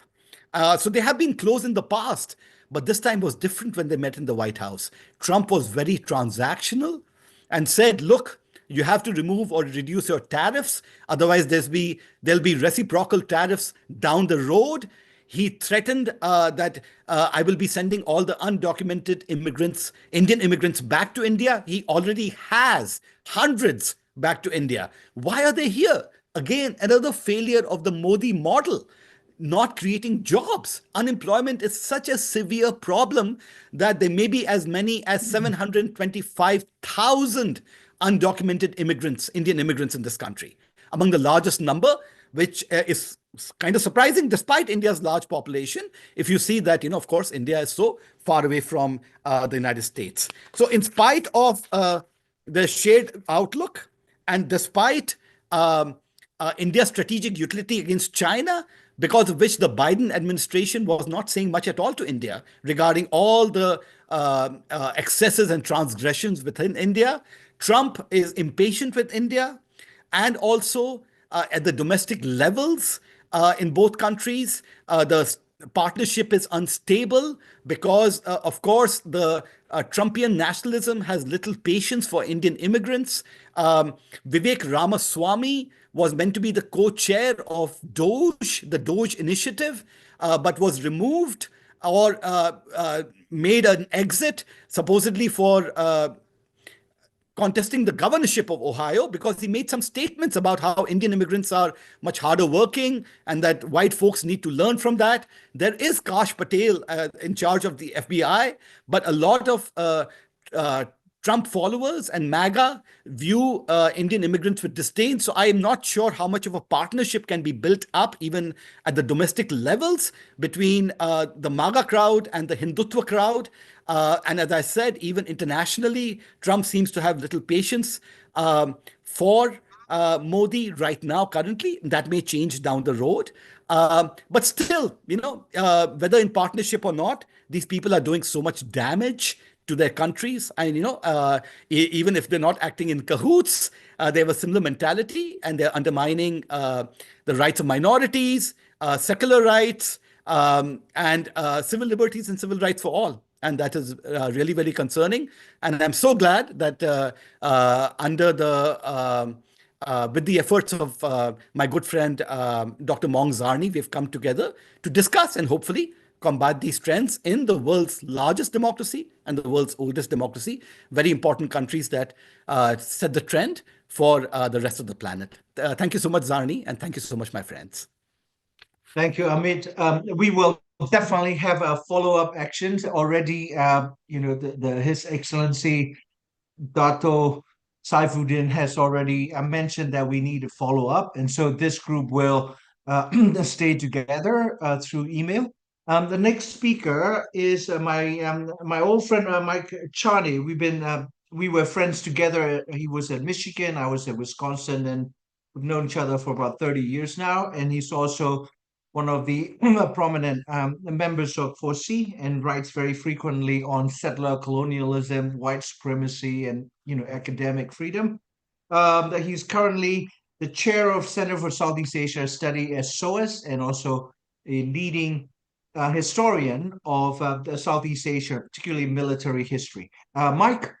Hi, I think this makes 31 years we've known each other now. Yeah, Time does go by. Getting old.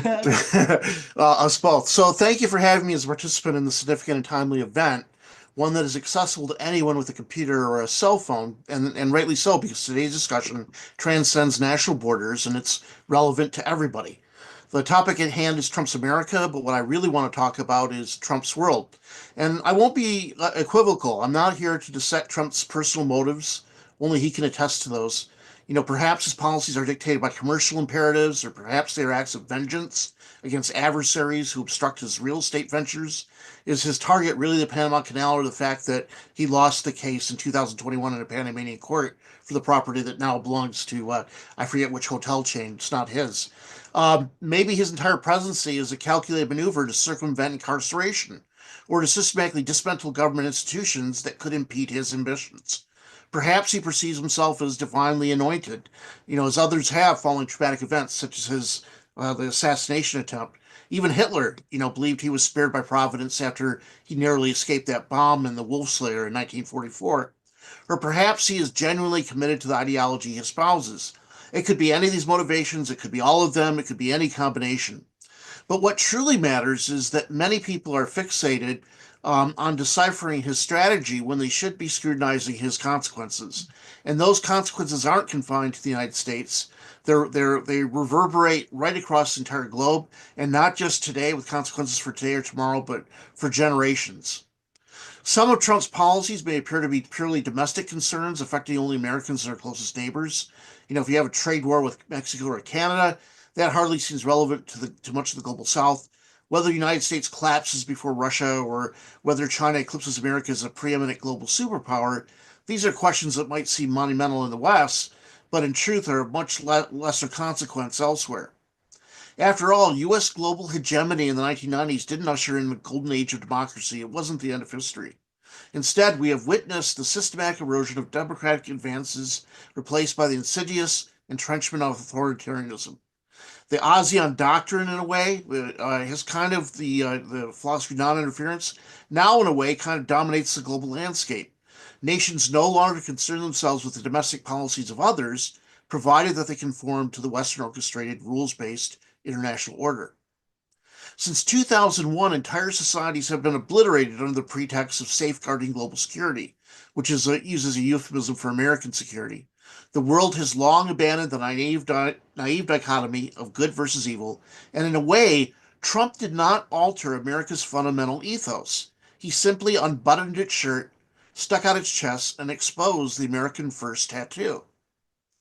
But America has never been merely an imperial power. It has always projected soft power, often for its own strategic benefit, but with tangible global repercussions. Yes, the U.S. pursued its own interests, but in doing so, it provided foreign aid, global security frameworks, disease eradication initiatives, food relief, and educational programs for impoverished nations. It shielded weaker nations from the predations of more aggressive powers, except, of course, when those states were lucrative markets for American arms sales, like Israel. And now, that protective mantle is disintegrating. Hundreds of thousands, perhaps millions will perish, not in America, but across the global South, lives that might have otherwise been spared. Perhaps the most egregious and irrevocable consequence of Trump's administration is the degradation of our planet. But here lies the problem. American industrialists have historically been governed by short-term economic imperatives. Unlike their East Asian counterparts, they do not engage in generational planning. Thus, if extracting and consuming cheap energy today generates profits, regardless of long-term devastation, that is a problem for posterity. Trump himself will not live to witness the full-scale catastrophe of climate change, but the rest of humanity will. The rapid disintegration of Greenland's glaciers, he does not perceive it as a threat. He sees it an untapped repository of mineral wealth. A warming planet? For him, it's a boon, drawing more affluent tourists to his luxury golf resorts. But for billions around the world, climate change is not an opportunity. It is an existential crisis. It will unravel entire civilizations. It is very convenient to vilify billionaires like Elon Musk or Trump's wealthy cronies for his ascent. But the reality is much more complex. Trump was not merely installed by the elite, he was propelled into power by the disillusioned in a settler society whose power had once seemed protected and entrenched by the American state. These people have blamed globalization for the declining quality of their lives, not relative to that of the rest of the world, but relative to that of their parents and grandparents. The new generation of Americans, particularly young white and male voters, 56% of whom voted for Trump in 2024, yearn for a past era, one in which their citizenship, not to mention their gender and race, conferred unparalleled rights, status, and privilege. But here's the unvarnished truth. There's no room for that world in the future. In an era defined by climate catastrophe, cyber warfare, and nuclear proliferation, no nation can operate in isolation. America First is not merely unattainable, it is antithetical to the very interests of Americans themselves. Because the damage inflicted on the global economy, on the environment, on public health, on international stability does not confine itself to distant lands. It boomerangs back, it threatens the very fabric of human civilization globally. And that is why this is not merely a discussion of Trump's America, it's about Trump's world. And whether we like it or not, we're all living it. Thank you. I know that was much shorter probably, but we're way past time, so I'm kind of happy that it was short and brief. No, it's you're Okay, always thank you. very concise, and thank you very much. The next speaker is Professor Mohammed Mizan Islam. Mohammed Mizan? Oh, he may have had to pop out or like. All right, let me then go to Brother Mehmet Oztürk from Ankara. He is a very distinguished Turkish journalist and head of world languages at Anadolu News Agency for decades, and a specialist on Southeast Asia and Central Asia or South Asia. Mehmet?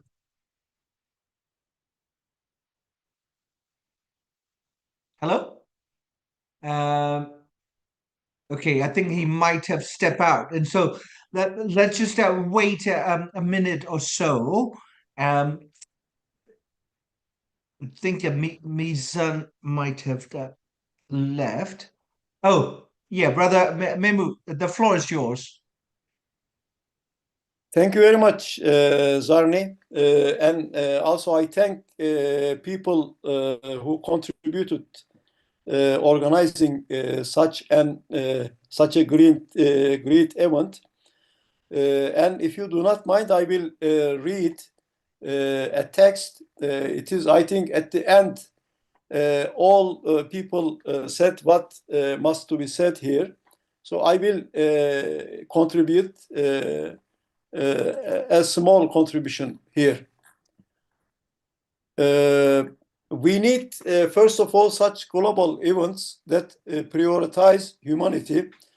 We must increase and expand these events at the grassroots level. Right now, the biggest problem facing humanity may be Trump, but these humanitarian issues are not limited to Trump alone. For instance, we have the issue of Palestine and Gaza, and Israel that is committing genocide against Palestinian peoples in Gaza. I believe that Trump will start by harming his own country, because by asserting that the might is right, Trump behaves like an elephant into a glassware shop, both within the US and on the global stage. In the end of the day, he will harm himself, and so will those around him. We have already started to see signs of this harm. Due to Trump's policies, the US is heading toward a recession. Trump was unable to deny this in a TV interview yesterday. But what concerns me more is his policy towards people of Palestine and Gaza. In his first term, as you remember, Trump recognized Jerusalem as Israel's capital and approved Israel's annexation of Golan Heights, which is an occupied territory of Syria. Now he wants to expel Gaza people from their homeland, to forcibly displace them. What he planned is just similar to exodus of Jews in ancient times. If history had always gone the way dictators and tyrants wanted, all of the humanity would now be under their yoke, but reality is something else. Regarding Trump's threat against Gaza people, it is worth reminding him of the last 465 days of resistance of Palestinians in Gaza. If Israel, with all its firepower and the support of countries like US and the European countries, could achieve it, it would have already cleansed Palestine of Palestinians, but fortunately, it could not. Israel has razed Gaza to ground, killing nearly 100,000 Palestinians, most of them babies, children, and women.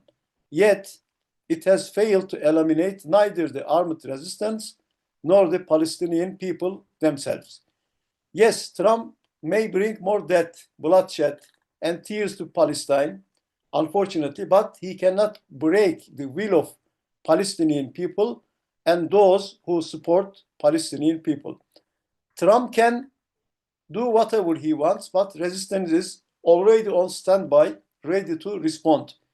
Gaza people, with almost no support from outside, are able to defend themselves. They are prepared to defend their homeland at the cost of their lives, as they have proven since 1948, since the Nakba, the big catastrophe.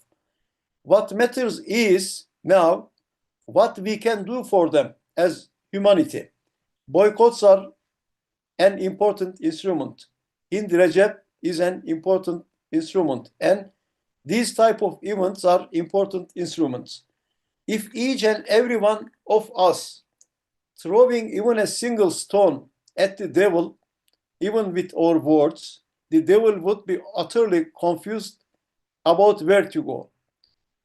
What is essential is that this type of activities remain sustainable and can be widely spread at grassroots level. Palestine existed before Trump, and by the will of Allah, it will continue to exist with its head held high after Trump's as well. Once again, Zarni, thank you, and those who contributed this event happened. Thank you so much. Professor Mizan sent a note saying that he was too tired and too sleepy. So he asked for forgiveness. And then one item, the jurist and activist, Professor Muriel Fanon Mendes France, the daughter of one of the most important anti-colonial thinkers and revolutionaries of the last century, Frantz Fanon's, his daughter, could not make it, but she sent her written remarks, and we will publish it tomorrow. That she's also with FORSEA as well, and so we will continue this organizing. And talking is not just simply a talk show. This keeps us as our spirit high.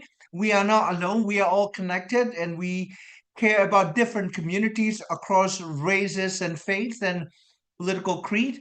One last thing is that we want us to listen to Bella Ciao. We want to end it with the anti-fascist music just for a few minutes, not more than like 2 or 3 minutes. And then we will say good night and goodbye to each other. And then we will reconvene to organize and to concretely plan for something like a people's bandong in Kuala Lumpur, where there is so much civil society support for international activism. And thank you to everyone, and thank you very much.